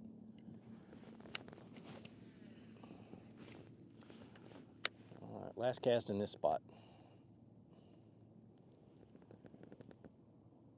Threw the shaky head for the first time yesterday and was laying. Dude, that shaky head is something else. It really is. I actually ought to be throwing it here too. I'd get it ripped. I'd have to rip it out of the grass too much.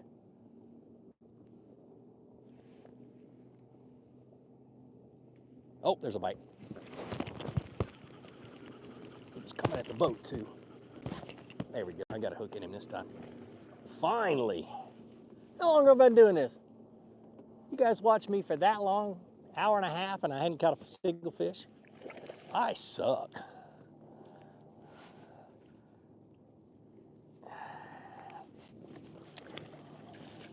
Boy, you get them in this current, and they feel like they're 5 pounds when he's only 2. Look at that.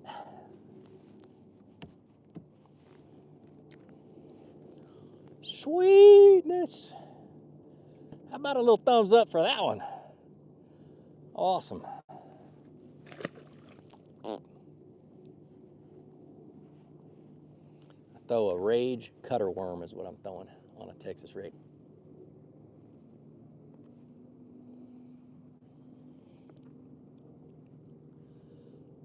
This is actually a Magnum cutter worm.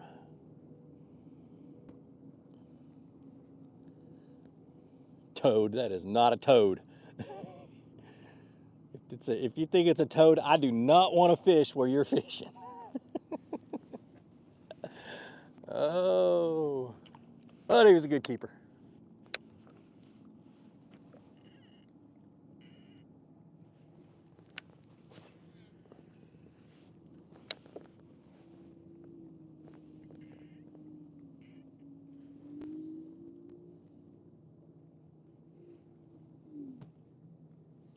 just had to slow down with something that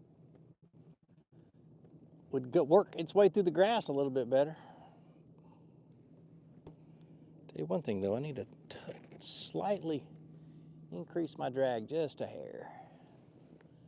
Gene, I have a tournament tomorrow with windy and cooler, likely tough bite conditions. Any tips for fishing in the wind when they don't want to chase?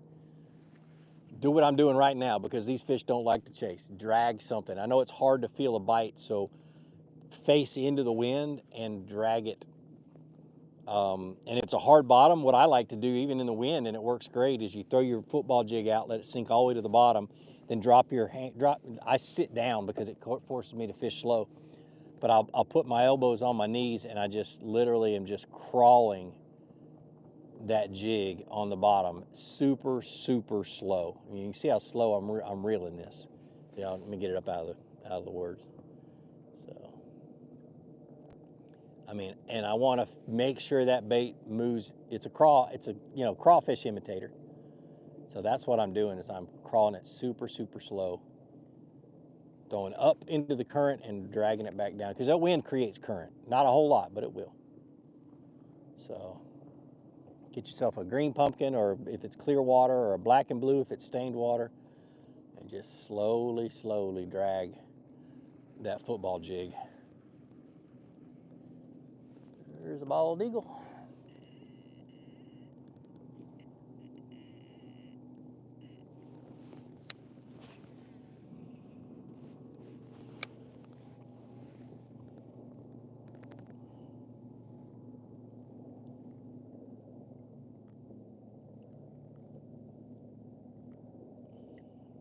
Tip on the Cinco with some JJ's Magic.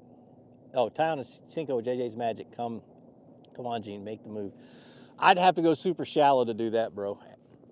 And I don't want to, because every tournament angler, there's probably 30, 40 tournaments going on this lake right now. And every single tournament angler's up on the bank doing that. I just don't want to do it. I'll do it on a Tuesday or a Wednesday.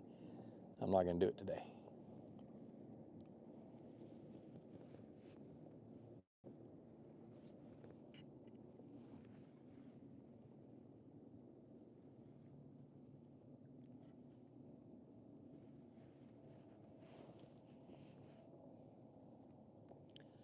All the fishing you do, you must not be married. I am married, been married 25 years. Got 4 children, 2 of them still in the house. But that all changed. My wife went from, "You're going fishing again," to, "When are you going fishing?" When I started making money doing fishing. So that was the change.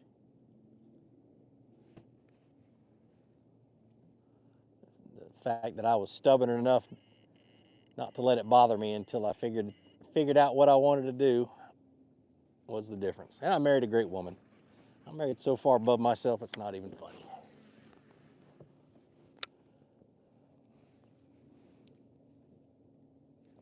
What's my favorite flipping hook? My favorite flipping hook, heavy cover, is going to be I want to say it's the Owner Jungle something or another hook.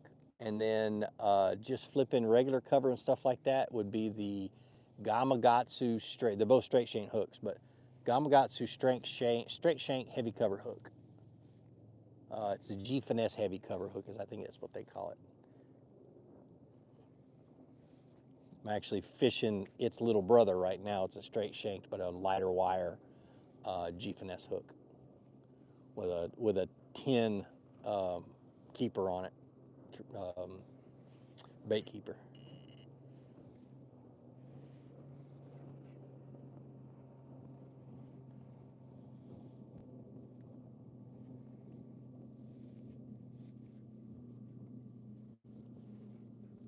So I just pulled the Texas rig up to a clump of grass, and I'm sitting there just shaking it on that grass. And I'll pop it through.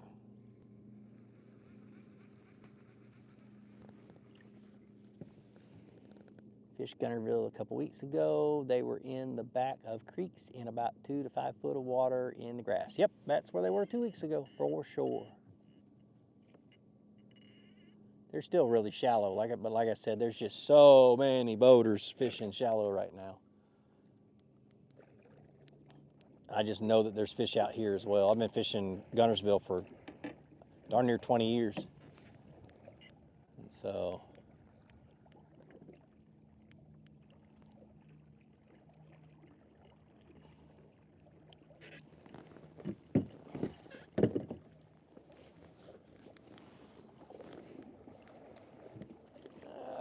let's go over the other side of this.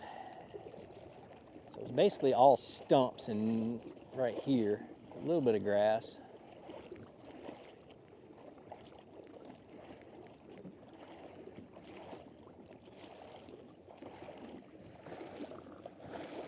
I've been watching you since the early days when you had the aluminum tan boat. Man, the one with the ripped out seats, that was awesome. I was hoping to see you one day out on the water. You could, it's very possible.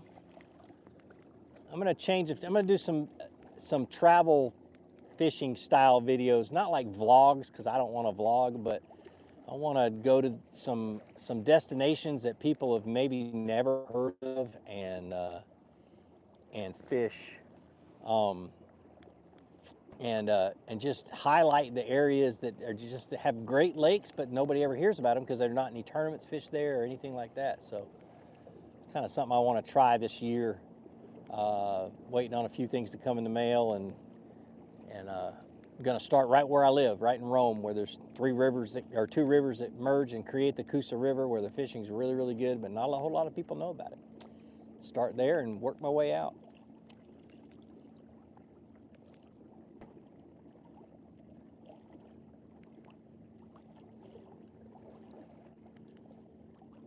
So what I'm doing right now is I'm running down this piece of structure, and I'm side scanning, looking for clumps of grass. Right now I'm seeing a bunch of stumps, and there's bass on these stumps. There's just not a lot of a concentration of them. But the concentrations have been around the clumpy grass. And so that's what I'm looking for at the moment.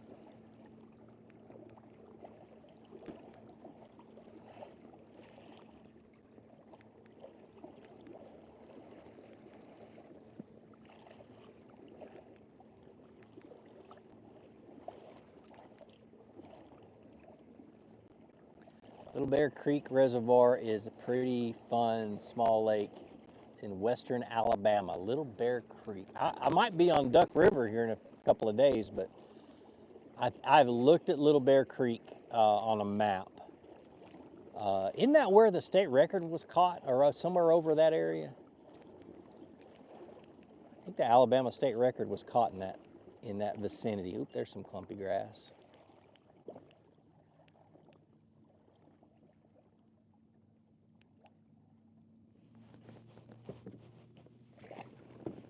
Let's take a look, see if it's worth stopping. Oh, yeah, that looks pretty good.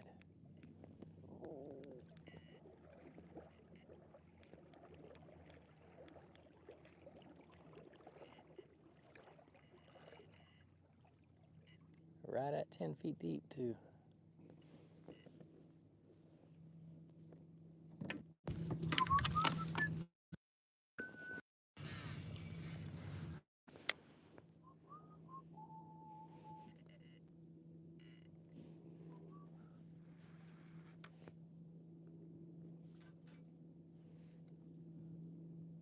I don't see any fish though. Don't see any fish. I like the Tennessee orange peep. That is yellow. That is not Tennessee orange. Dadgummit. Freaking Tennessee orange.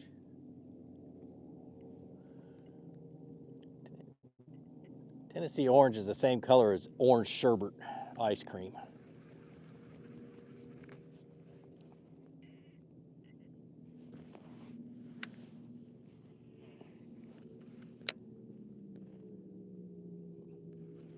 Good old Tennessee. Shout out Crispin, probably one of the biggest Tennessee fans that I know, and Alex Rudd.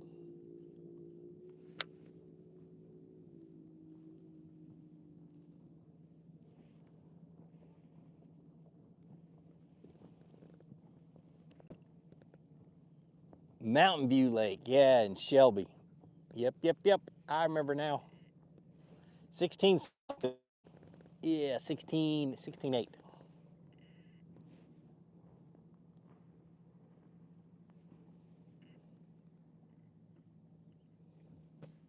All right, I'm gonna keep moving. I don't see a whole lot of fish here. Right stuff though.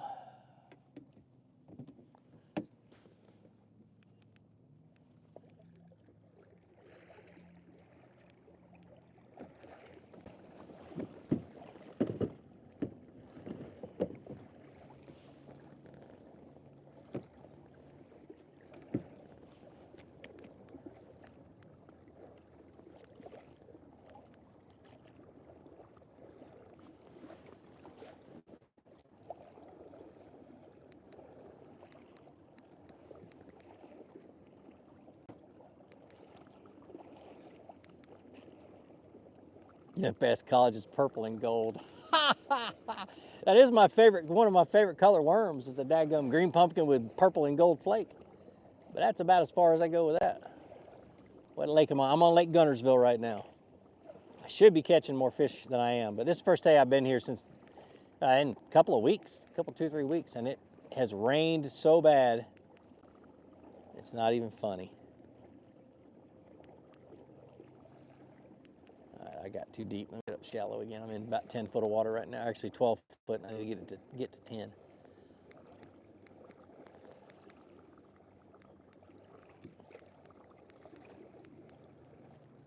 What part of Guntersville? Browns Creek? Nope, I'm halfway up the lake. Out on the main river channel is where I'm at. I'm not ledge fishing, but I'm fishing shell beds and grass patches. There's just a lot less grass here than there was last year, and it has a lot to do with the height of the water, and it just needs to get a little bit shallower and a little bit clearer for the water to reach down there and make this grass grow.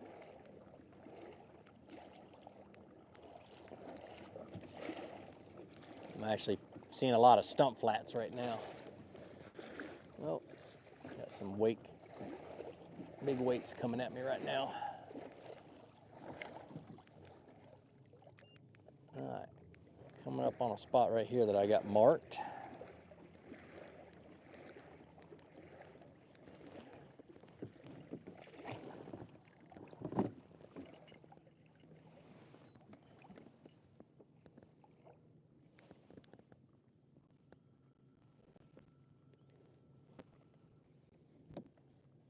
We should catch something here. Do you think that online fishing tournaments is the future? It could be. It really could be. I'm hoping that online live is the future is what I'm hoping. I love doing this. This is a lot of fun. I mean, I hope it gets to the point. I'm trying to get it my setup to where I can actually do instructions and answer questions and stuff like that. So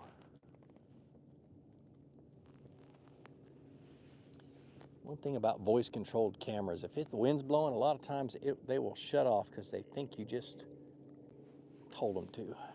It's crazy. All right, so we're getting a little bit closer to where I was when I was catching fish. Got the right kind of grass in front of me.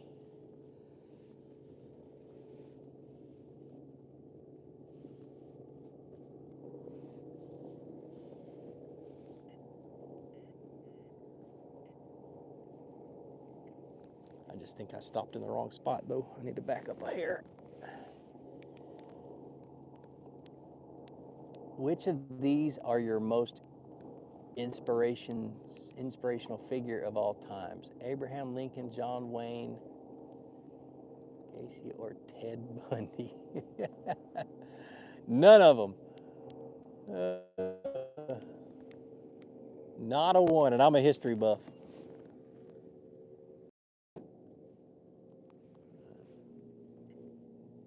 My dad is my inspiration, always has been.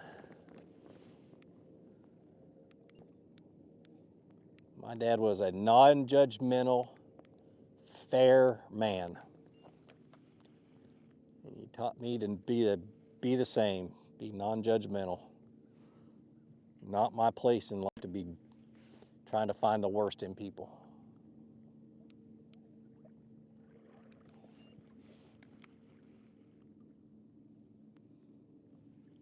I just want to help people. That's all I ever wanted to do. Started doing disaster relief when I was 16 years old with my dad.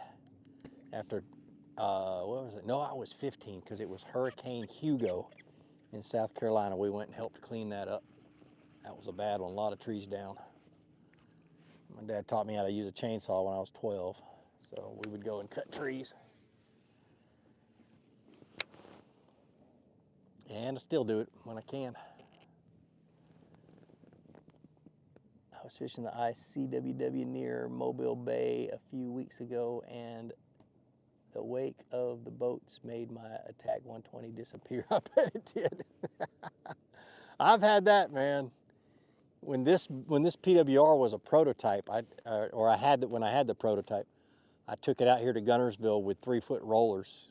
We had 20-mile-an-hour winds coming from the south blowing into a heavy current, and came out and tested it, and it really did well. I tried to flip it, tried to do all kinds of crazy stuff with it, and trying to see what its limitations were, and I think I figured them out.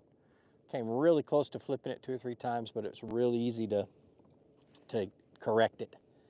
A lot easier than, say, the SS was. So, there's fish right there. Let's see if I can get one to bite. What am I fishing for? I'm fishing for largemouth bass, and there's a few spotted bass mixed into this area. Throwing a big soft plastic worm. And the boring part of it for you is that it's just a slow way of fishing. You don't get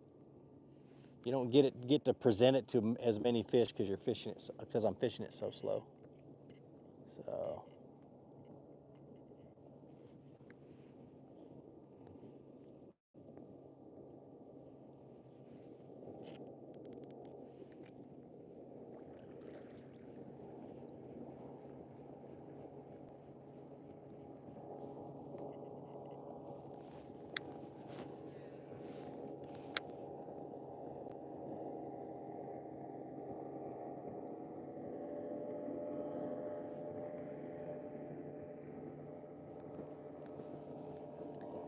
What baits do you go to for pre-spawn, early spawn bass when males are on beds but females aren't around yet? So if the males are on the beds, they haven't spawned yet, and the males are on the bed and the females aren't, typically the females are not far away.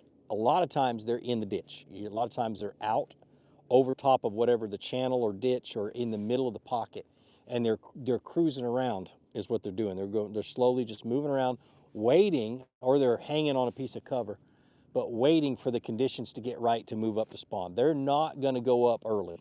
So they're going to wait for that water temperature to be right and the weather to be right and so on and so forth before they move up. They're kind of like a very picky female.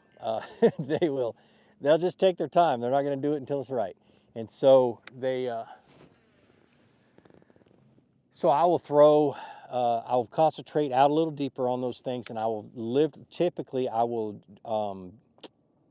depends on the cover. So like grass and stuff like that, I'm going to be slow rolling a chatterbait through the grass, be ripping it through a jig. I'll be throwing it in there. But what I found is like a creature bait. I want a big jig or I want a creature bait. I'll flip it around, I'll let it sink to the bottom, and then I'll just let it sit there for like 10, 15 seconds and then shake it. And because the water temperature is still typically in the high 50s down deep, that's typically where, they're not going to be super fast. And so I'm going to work something really, really slow. That's where you catch all the big ones when they're doing that. Always. If you see a bunch of males on the bed and they're just making the bed and you want to catch big ones, just back out a little bit and slow down.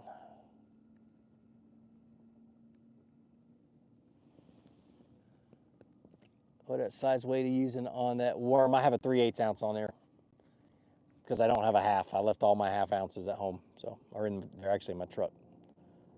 But 3/8 is close enough. What baits do you go to for I already read that one. You need to lock down and fish Wheeler with the gators. Man, I love fishing. Wheeler's a fun lake to fish. So my favorite lake on the Tennessee River is Wilson. I love Wilson.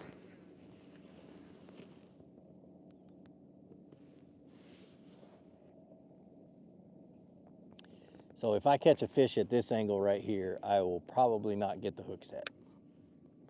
This is my worst hook set angle. Off to my right and a little bit further back. So hard to get power into that hook set.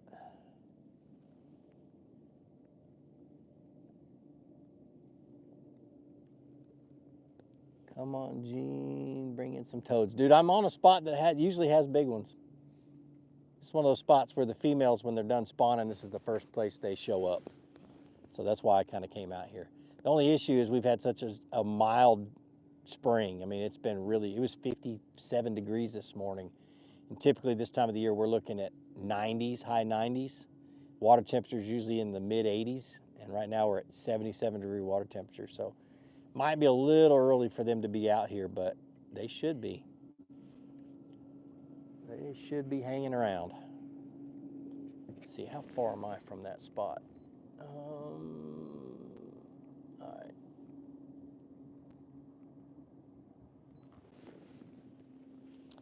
All right, so I'm gonna do something a little different. Grab this chatterbait as I'm moving to that other spot, and I'm gonna troll behind the boat. Troll through this grass.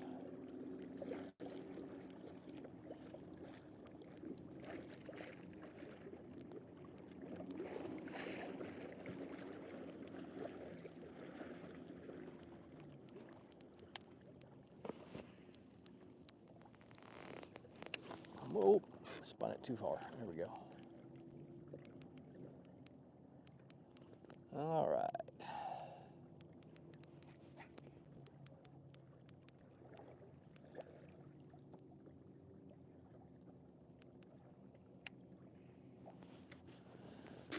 All right, so I'm gonna slowly work my way over there, but just trolling. I only have about 500 more feet to go to get to that spot. You're looking fit. Thanks, man. I've actually gained a little bit of my weight back, but I'm back to, today's a 0 day. It's a 0-calorie day for me. So that's why I'm out fishing all day. Got water in the boat and that's it. And then I'll eat breakfast tomorrow morning. If I caught anything, yeah, I actually have caught one so far in this long live stream. When it gets tough like this, and I was catching them good until I turned this live stream on, but when it gets tough like this, I like sitting here answering you guys, answering questions. So I should catch another one here in just a minute though.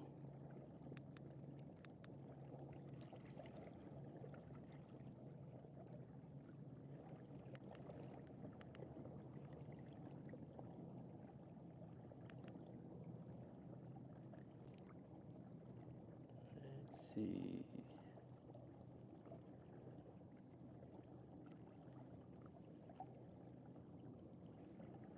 I think it's that Georgia hat here in Alabama. It could be. I wouldn't doubt it. I wouldn't doubt it a bit. Go Dogs.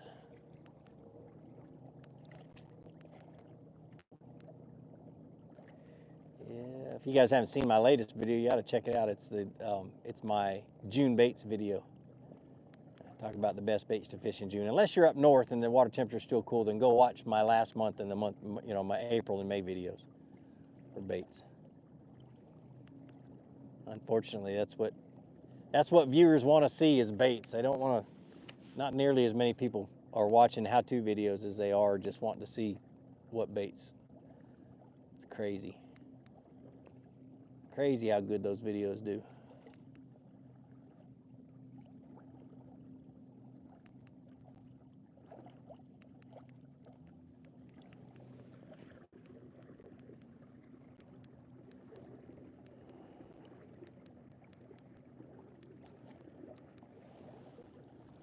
Caught a few early this morning on a frog in the pads. Yep.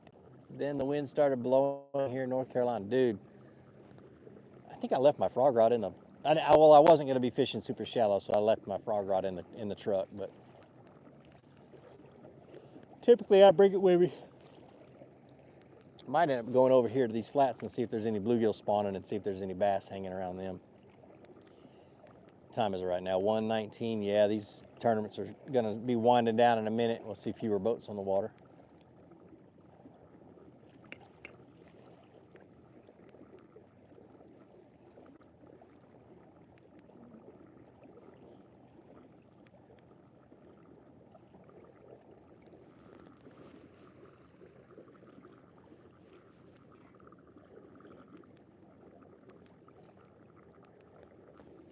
Sped up a little bit. I'm heading over to that spot.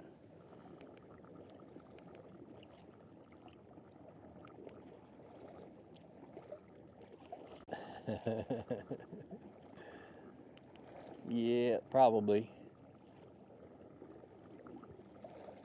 Probably bite it off. Funny thing with a kayak is your hook sets have to be really, really strong because you're losing so much power just because your boat moves towards the fish on your hook set. And that's also why I use a little bit stiffer rods for kayak fishing. Cast King ever lets me design rods, I am not designing a kayak specific rod. It's just going to be really good bass rods that work really good for kayak fishing and boat fishing. So.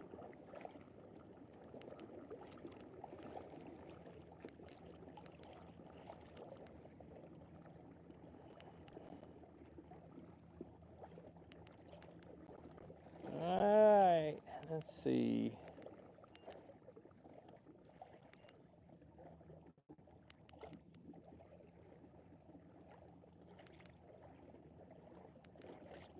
We're pulling up on this spot. Do you fish?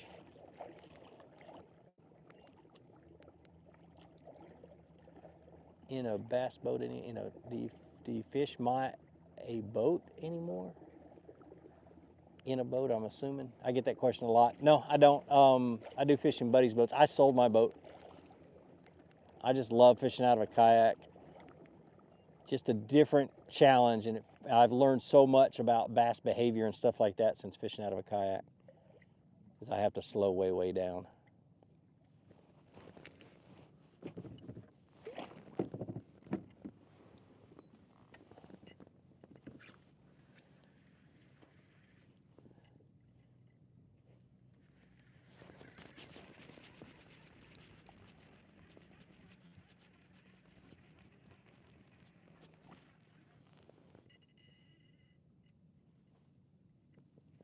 Let's see.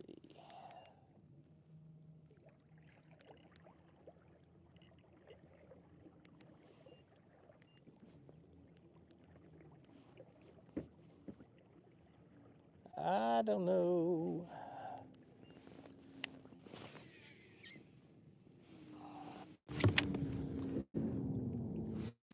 I had to go over a bunch of them.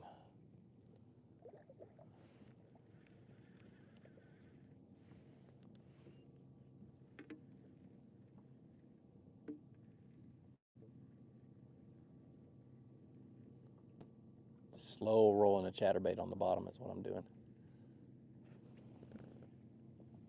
Do you carry a paddle? Yep, I got one sitting right here. Always have a paddle with me. Just subscribe. Thanks. Who's it? Bored Guy Fishes. That's hilarious. Thanks, man. I appreciate you subscribing. That's great.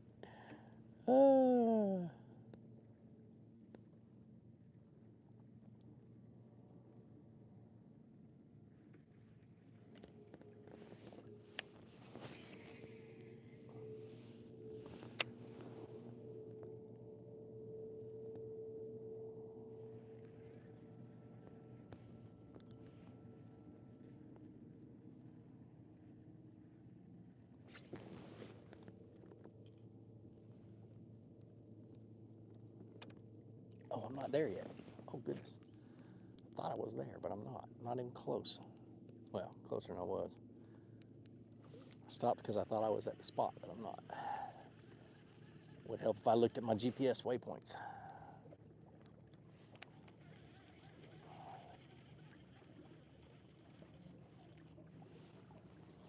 Eelgrass. All right. Showed up late. Sasquatch, I'm on Guntersville today. Battling all these tournament boats. I bet you there's, I don't know, 30 to 50 tournaments going on right now. Every boat ramp is full. I got the last spot, and it's not even really a spot, but I got one of the last spots. At the boat ramp I was at. I actually went to 3 boat ramps before I found one that had a parking spot.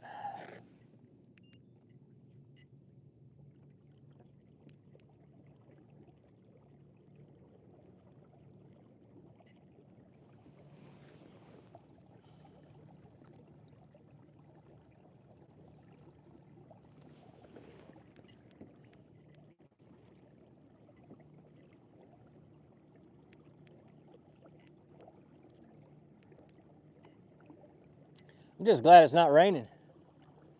So what kayak is that? This is the PWR 129 by Bonafide is what this one is. This is the one I had a lot to do with the design of. So it is a very fun kayak to fish out of. I am a little partial, so take that with a grain of salt, but I really enjoy fishing out of this kayak.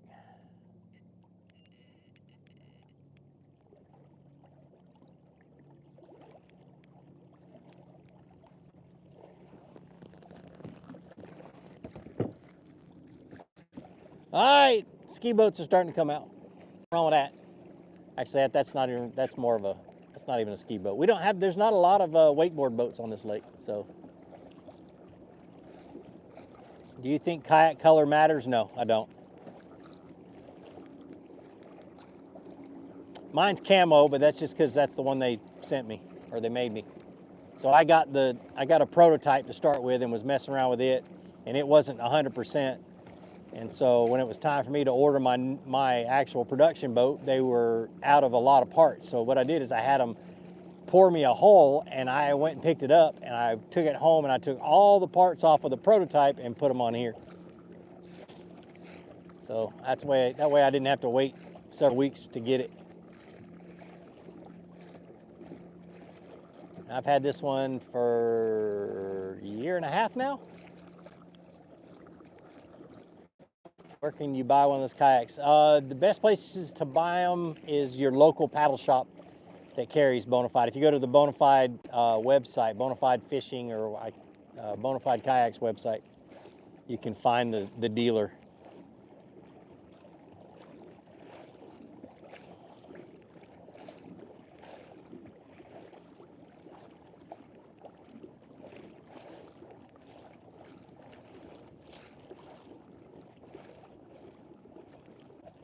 Tackle Junkie, what's up, man? I just saw your post. What is up? How do I get my beard to look that nice? You got to put a few years on you, bro. Wait a minute, you're Italian. You should be able to grow a beard.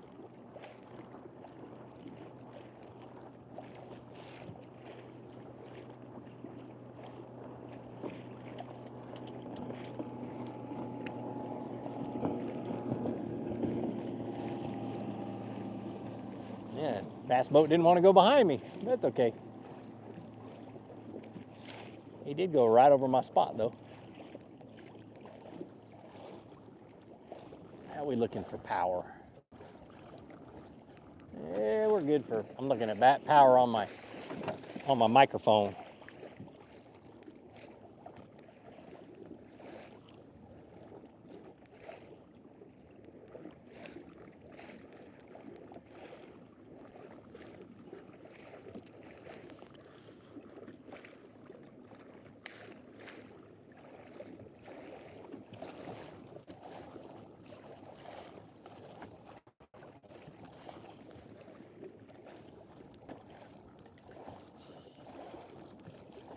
Looking good, brother. Appreciate it, bro. Said you've had your power pole for 8 years. Had any problems with control boards? No, I haven't. So this is the micro power pole is what it is. I have not had a single problem with it. The only issue is I've got that, because that stick sits there and wobbles all the time, my round hole is now an oval, but it hasn't been a big deal. It does make a little bit more noise when it wobbles than it used to. But 8 years and then 6 years with the batteries. I can't remember when I ordered the batteries last. So.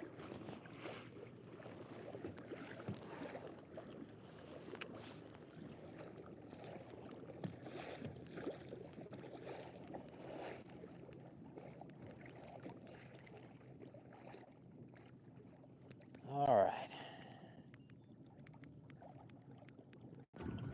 Got 2 bad control boards of mine now, and they are not cheap. Yeah, that sucks. Now, are yours like the bass boat ones, the blades, or are they the micro power poles?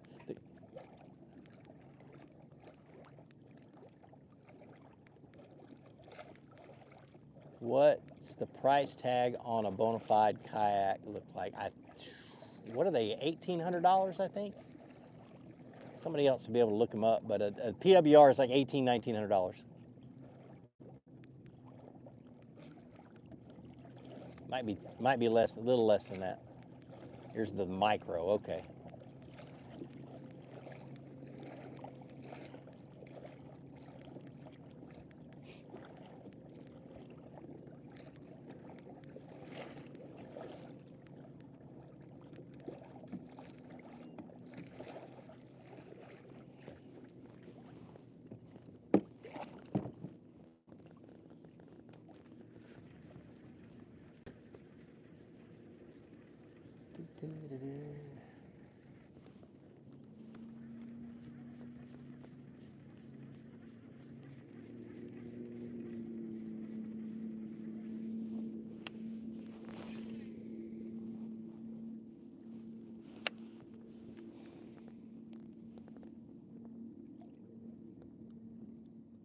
Two blades.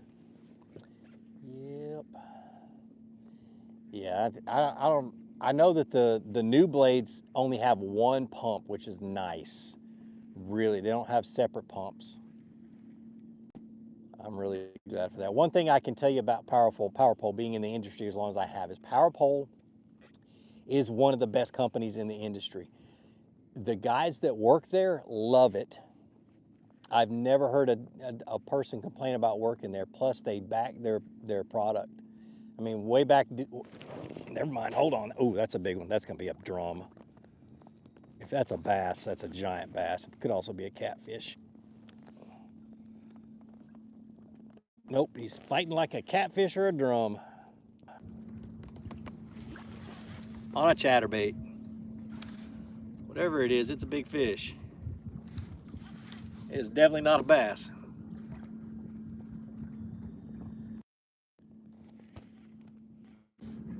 This could be a bass.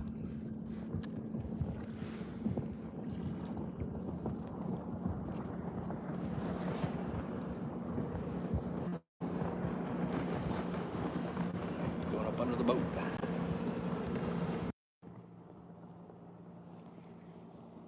Big old giant drum. Slimy suckers. Whoo, he's a big one.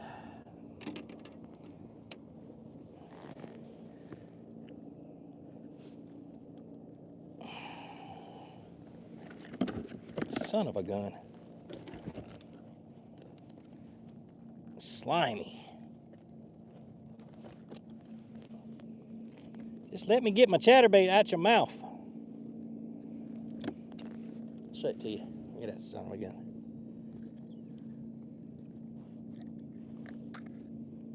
He had that chatterbait choked. Freshwater drum, black drum. They actually taste really, really good. Just people don't eat them around here.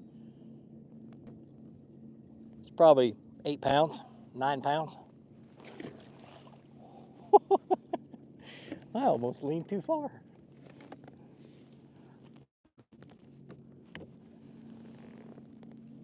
Angler flips boat for fish.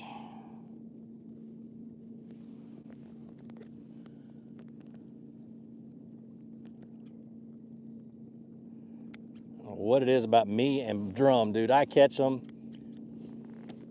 If a lake has them, I'm gonna figure out where they are and I'm gonna catch them. It's funny, especially in a tournament. They're always in the same places bass should be anyway, but yeah, I let that chatterbait fall to the bottom and he picked it up off the bottom. But I've caught a lot of drum on this over the last couple of years since I found this spot. They seem to always be out here.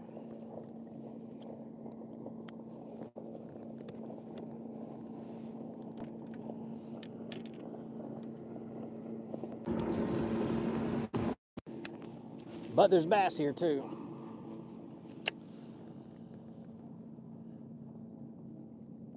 Do I use a trolling motor? Yes, that's what I use on the front of my boat. I've got a bow-mounted Motor Guide XI3 is my main propulsion. And my backup propulsion is a red bending branches paddle.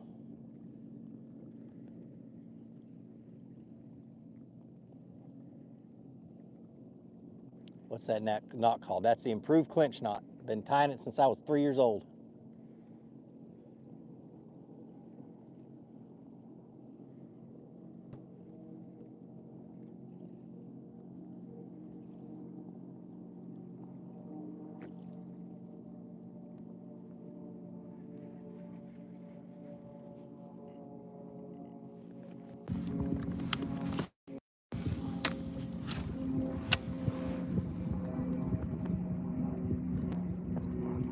I've tied it forever. I never knew what it was called. Yep.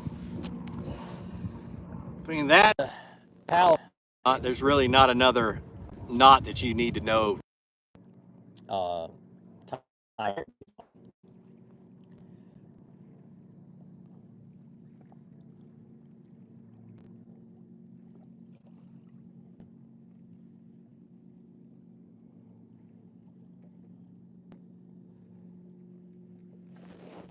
Nope, that's grass.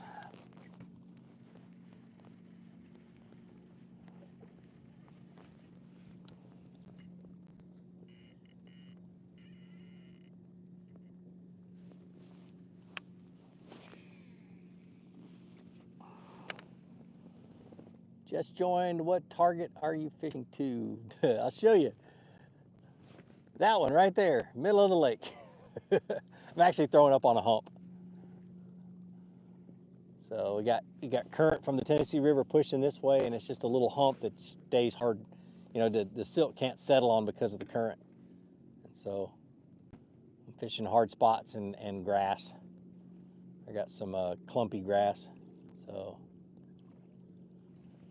unfortunately, I'm using 13 strand braid, and it's slick. The improved clinch knot. Yeah, you don't want to use that for braid. Did some testing. Did a bunch of testing. Palomar is better. Yeah, Palomar is all I tie with braid. If I'm tying braid directly to my bait, it's going to be a Palomar knot.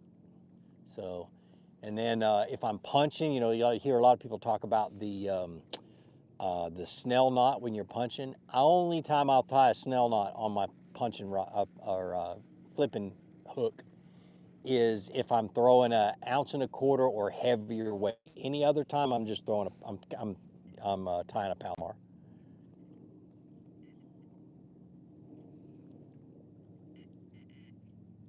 And that's from lots of testing. I have tested that theory out more times than you ever want to know. And I just lose fewer fish on a Palomar knot with, you know, 1 ounce and lighter sinker. But if I get 1.25 ounces or heavier, I'm going to a snell knot. I catch more fish with that. You lose a lot of fish with a heavy weight anyway because you blow the mouth open when you set the hook. But that snell knot helps it.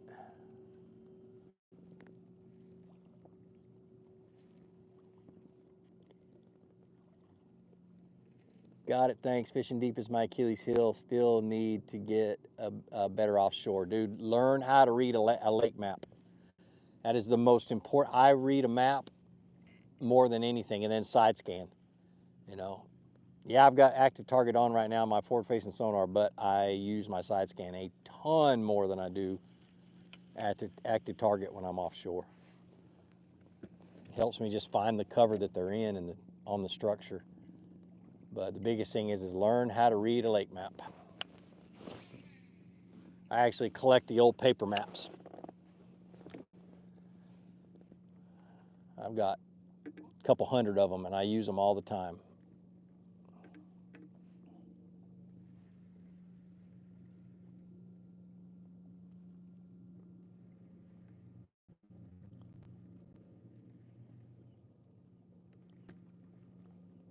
Golly, that was a big fish.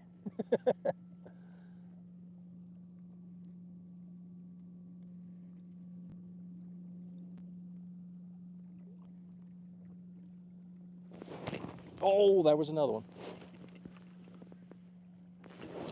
Man, I thought he came back and got it. He did, and I just missed him. Daggum.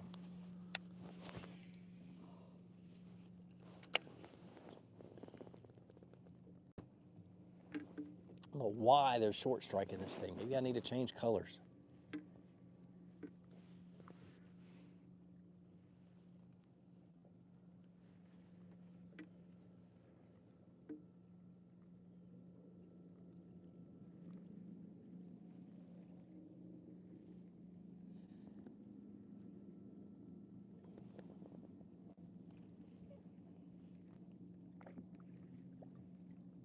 What's going on, Black Knight?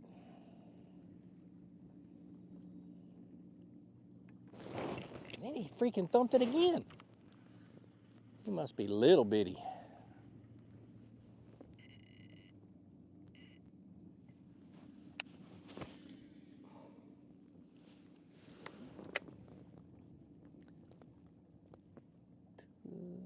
Twin tackle fishing. What's going on, man? What is going on?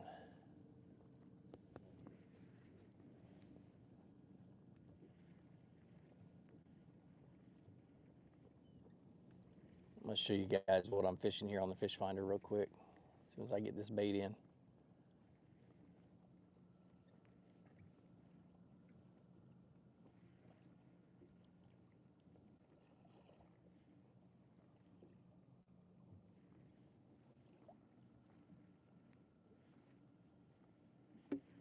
All right, I'm gonna have to show you on forward facing sonar because I'm not moving, so side scan just looks, yeah, side scan looks squirrely.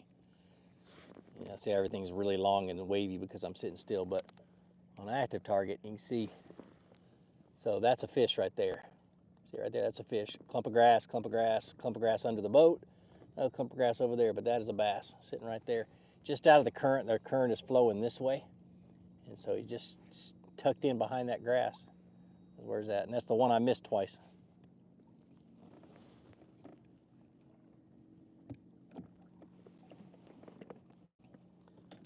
Throw a worm in there, see if I can catch him.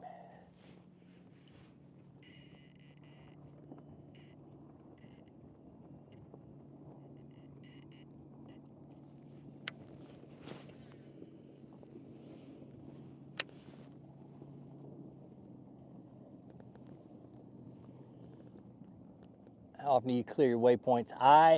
What I do is I've got waypoints. The one thing I love about a Lowrance, let me start off with that. One thing I love about a Lowrance is you can go in and delete waypoints by icon. And so I have certain icons that I have set aside to where I know I'm gonna delete them.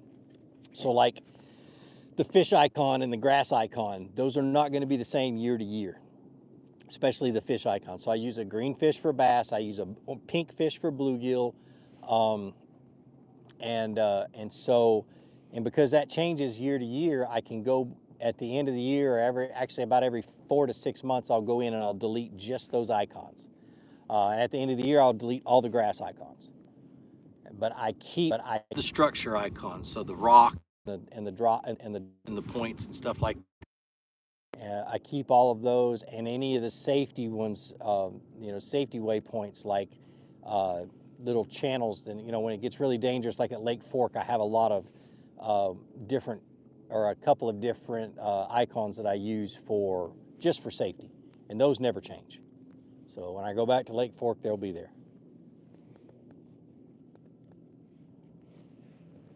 So right now I'm on waypoint number 1,313 is how many are on my fish finder right now.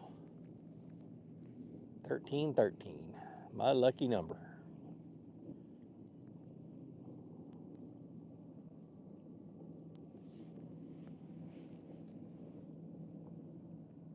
Fishing is so much easier when you have those. Yes, it is, especially offshore. Now, inshore, super shallow, 9 times out of 10, I'm not using anything but my map is all I'm using. When I got thick grass and things like that, which I love to fish, especially like down in Florida, I don't use a fish finder hardly at all. Just depends on what I'm doing and where I'm at. But being out here in the middle of the lake, I'm, quarter of a mile from shore, you gotta be able to see what's down there. So. But like I said before, with forward facing sonar, I will use it the way you see all those knuckleheads fishing tournaments use it, where they actually see the fish and throw directly at that one single fish. I don't like to do that. I like to find an area and just make sure I'm casting in the right direction and then just drag it through there like I've always done my whole life. So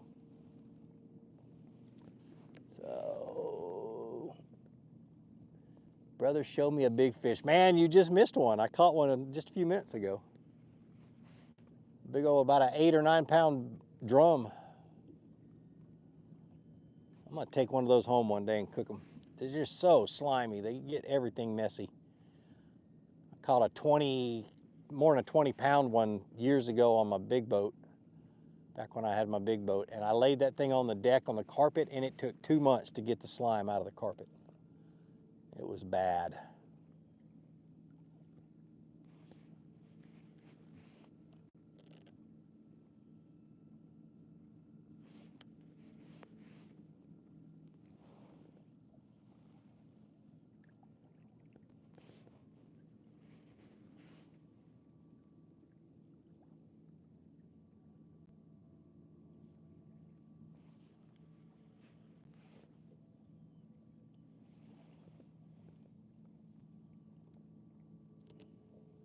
Does this live have super chat? Usually I have 1 or 2 super chats by now, but haven't seen any. Oh, Wyatt, what's that? Mine's a 1X largemouth. Scales messed up. Oh yeah. It's my freshwater PB. My freshwater personal best for largemouth is 10 pounds 12 ounces. My smallmouth was measured on a scale that doesn't measure ounces but measures pounds, so it was 7.9 pounds, so almost an 8-pound smallmouth. My personal best spotted bass I caught last year. Taylor Wood, thanks brother, I appreciate it. It does work. $2, appreciate it, bro. Spotted bass was, I caught it last year. How big was it? 5 pounds, 5 and some change. Caught it on Lake Lanier. Well, there's a lot of fish right here. I just moved up a little bit.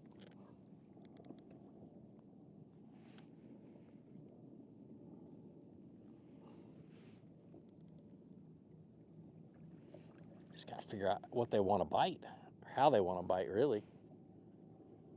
I mean, I've caught them on the jig. I've caught them on a chatterbait. I've caught them on the worm. Sometimes they'll follow. I don't know. It's weird.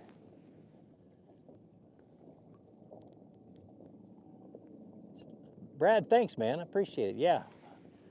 The feedback is really important to me. I want to do these lives a lot. I just don't, I don't know. It's one of those things you just don't know till you try. So I finally think I've got a good enough setup to be able to do one for 2 hours at a time before batteries start to die. And so I'm excited to be able to do it. So does a kayak have to be registered when you add a trolling motor? Depends on what state you're in. Most states, yes, you do. They have to be registered.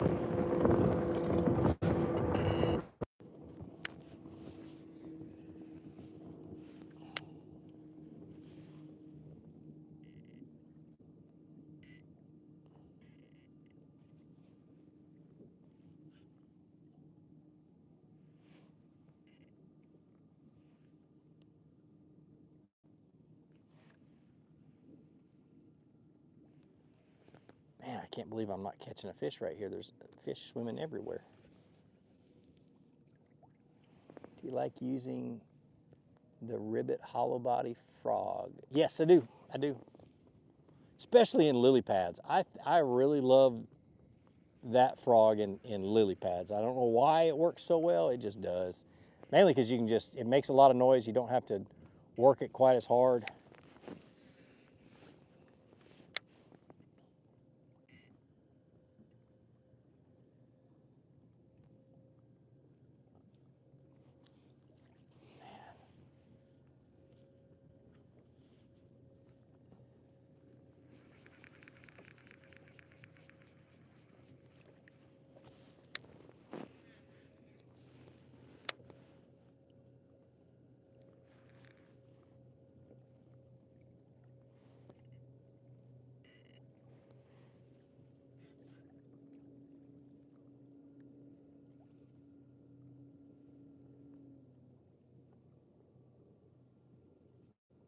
This is crazy. They should be a lot more active today than they're showing. They really should be a lot more active.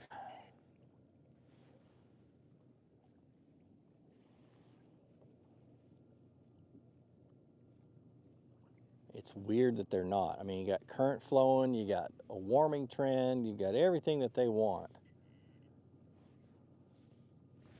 Unless it was just really stormy yesterday.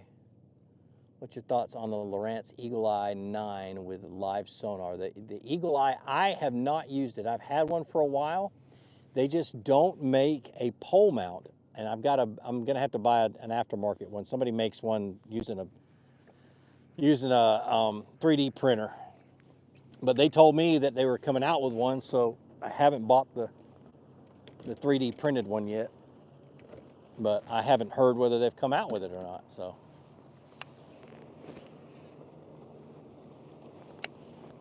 Oh, two old people in a jet ski.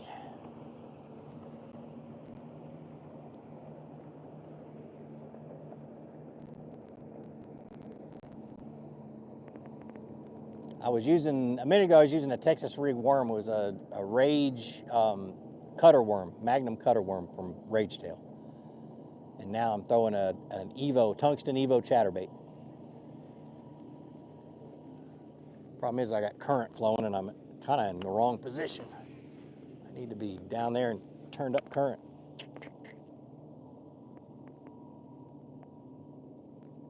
Do I prefer Lowrance or Garmin? Lowrance. Lowrance has better side scan, which I use most of the time, and better mapping.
Regarding trailers, mine for 2 Pro Angler PFR uses cradles, thinking of modding it to tubes. Any suggestions? With Hobie, you need to check their warranty. They have recently, from what I have heard, they recently changed their warranty to where if you don't use their cradles, you void the warranty. But double check on me on that one. That was a rumor when I heard it, so.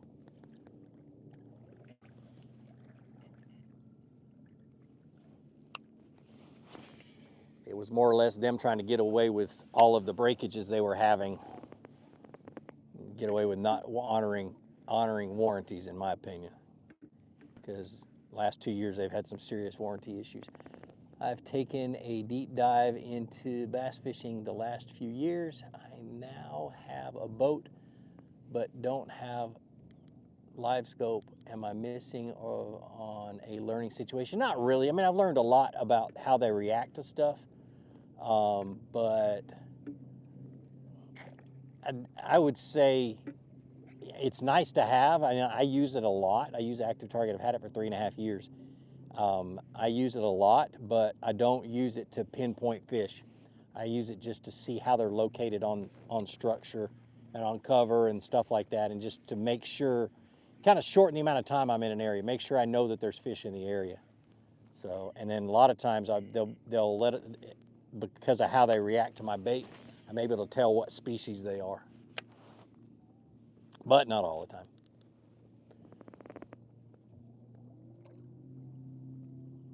With forward-facing sonars, do you find yourself fishing for non-responsive bass longer than you should? Yes, I do. I do. But a lot of times I can get them to bite too, so.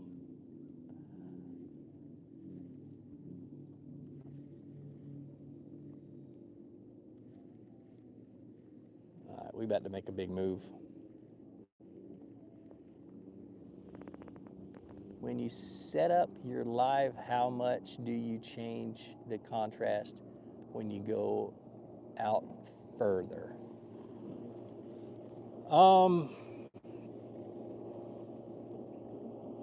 I don't, and I'll tell you why. Because in a kayak, because it displaces less water than a bass boat, does not spook a bass close.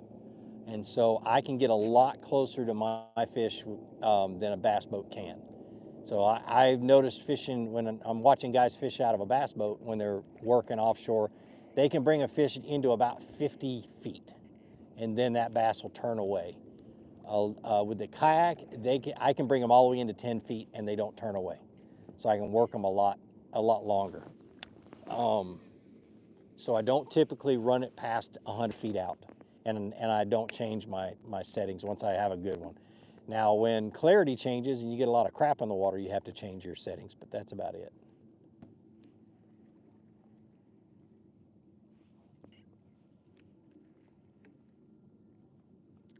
How am I gonna catch these fish? Good gosh. Starting to get a little frustrated. I think I'm gonna leave and go into a pocket behind me. I just hope I have enough battery to get myself back. I got a bass boater working his way up the same area that I'm fishing. He's coming this way. I don't care though. It's all good.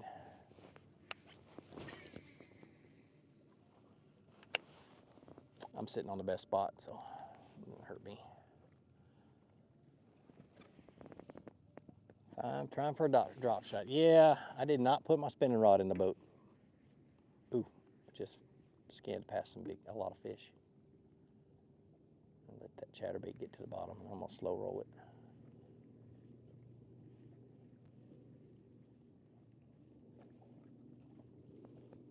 it. Evansville, Indiana. When have I been to Evansville? I go to Indianapolis to the sports show every winter. I do seminars, kayak seminars at the Indianapolis Sports RV, blah, blah, blah, hunting. It's a big giant show that's in February every year for 2 weeks.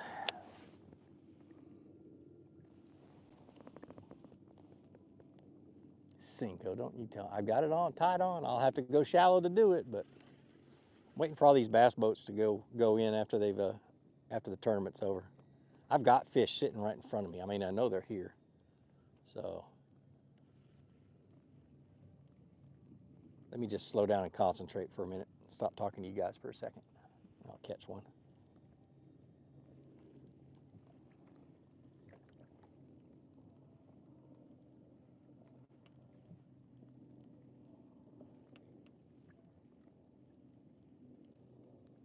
Everybody's throwing a daggum minnow on a live scope these days. Drives me nuts.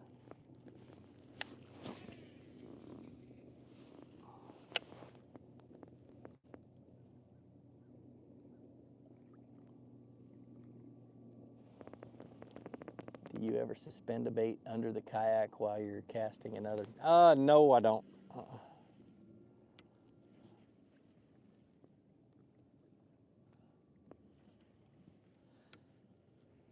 Hard to manage 2 rods at a time.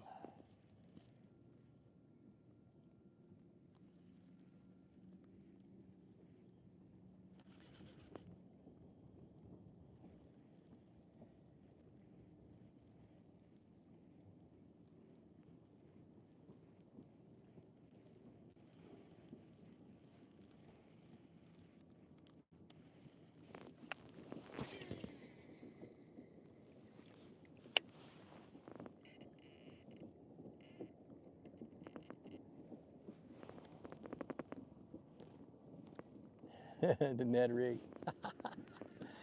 Oh, fun fact about a Ned rig. So this next month,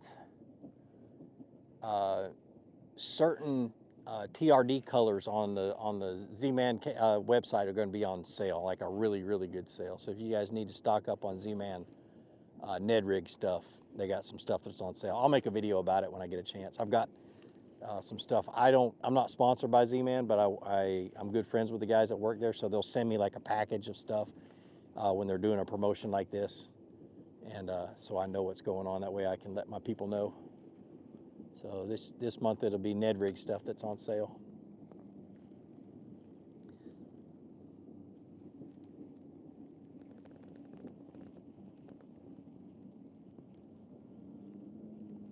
that say? Maxpedition says, also a little late to say, but congrats on your weight loss. Not always easy when it, yeah, it's, appreciate it, man. It's been a journey for sure. I've gained about 15 pounds back, but today's, like I said earlier, today is a 0-calorie day, so I'm out in the boat with no food in the water, or no food in the boat, so just water.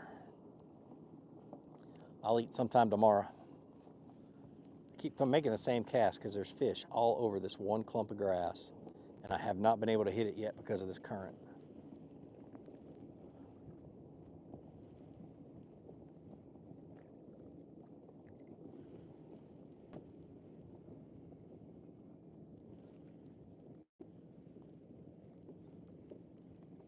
It just keeps blowing, pushing my bait away from the grass.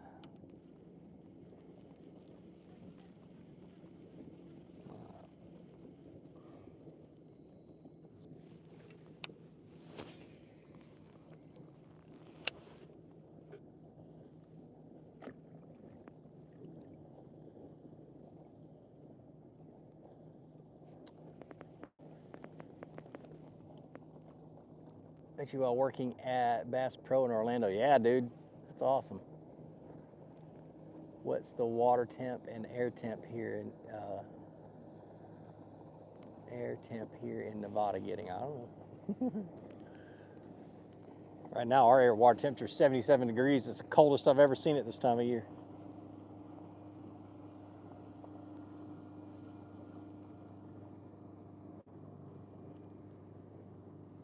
All right, we're gonna move. I'm done messing around with these fish. Dadgummit.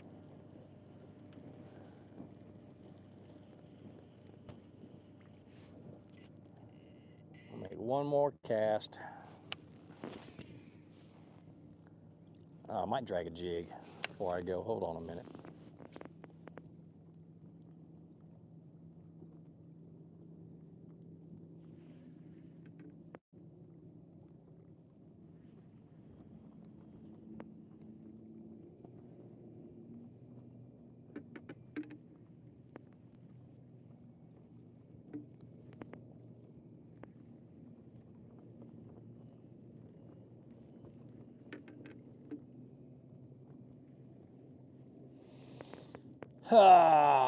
What to do. I'm glad I'm not fishing a tournament.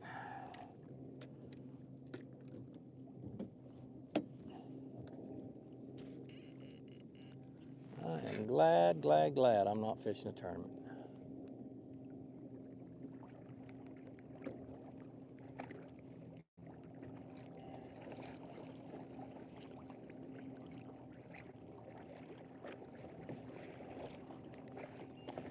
All right. One of these days I'll do a live video and I'll actually be on some good fish and not throw a backlash into my line. Good old professional overrun. So when you get one, a lot of times if you just make 2 turns and then pull it out, it'll come out a whole lot easier.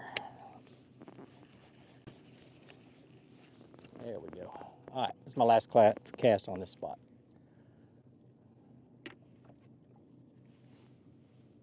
Say that and I'm hung. There we go.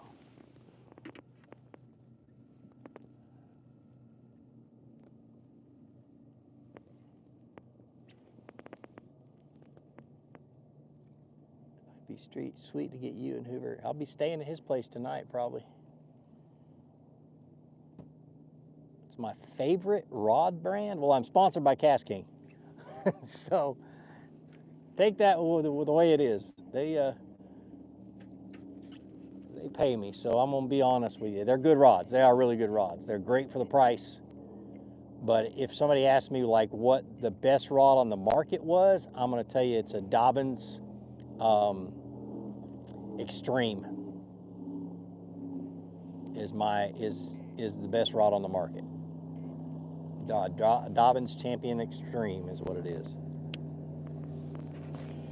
But they come with a price.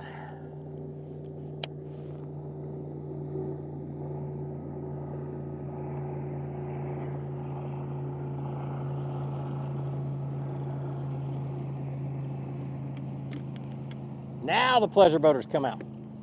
2 o'clock.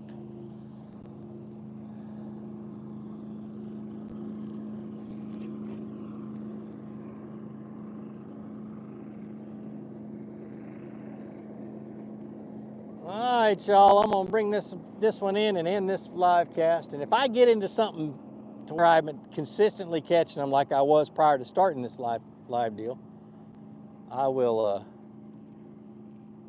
I'll start it back up. But let's see if there's several fish between my bait and the boat. Let's see if I can at least get one to bite before this is over. So it's the longest live cast I've ever done, or live stream. But like I said, I'm gonna start doing these a lot, especially being out here on the lake all the time and having Starlink on my kayak and being able to do it.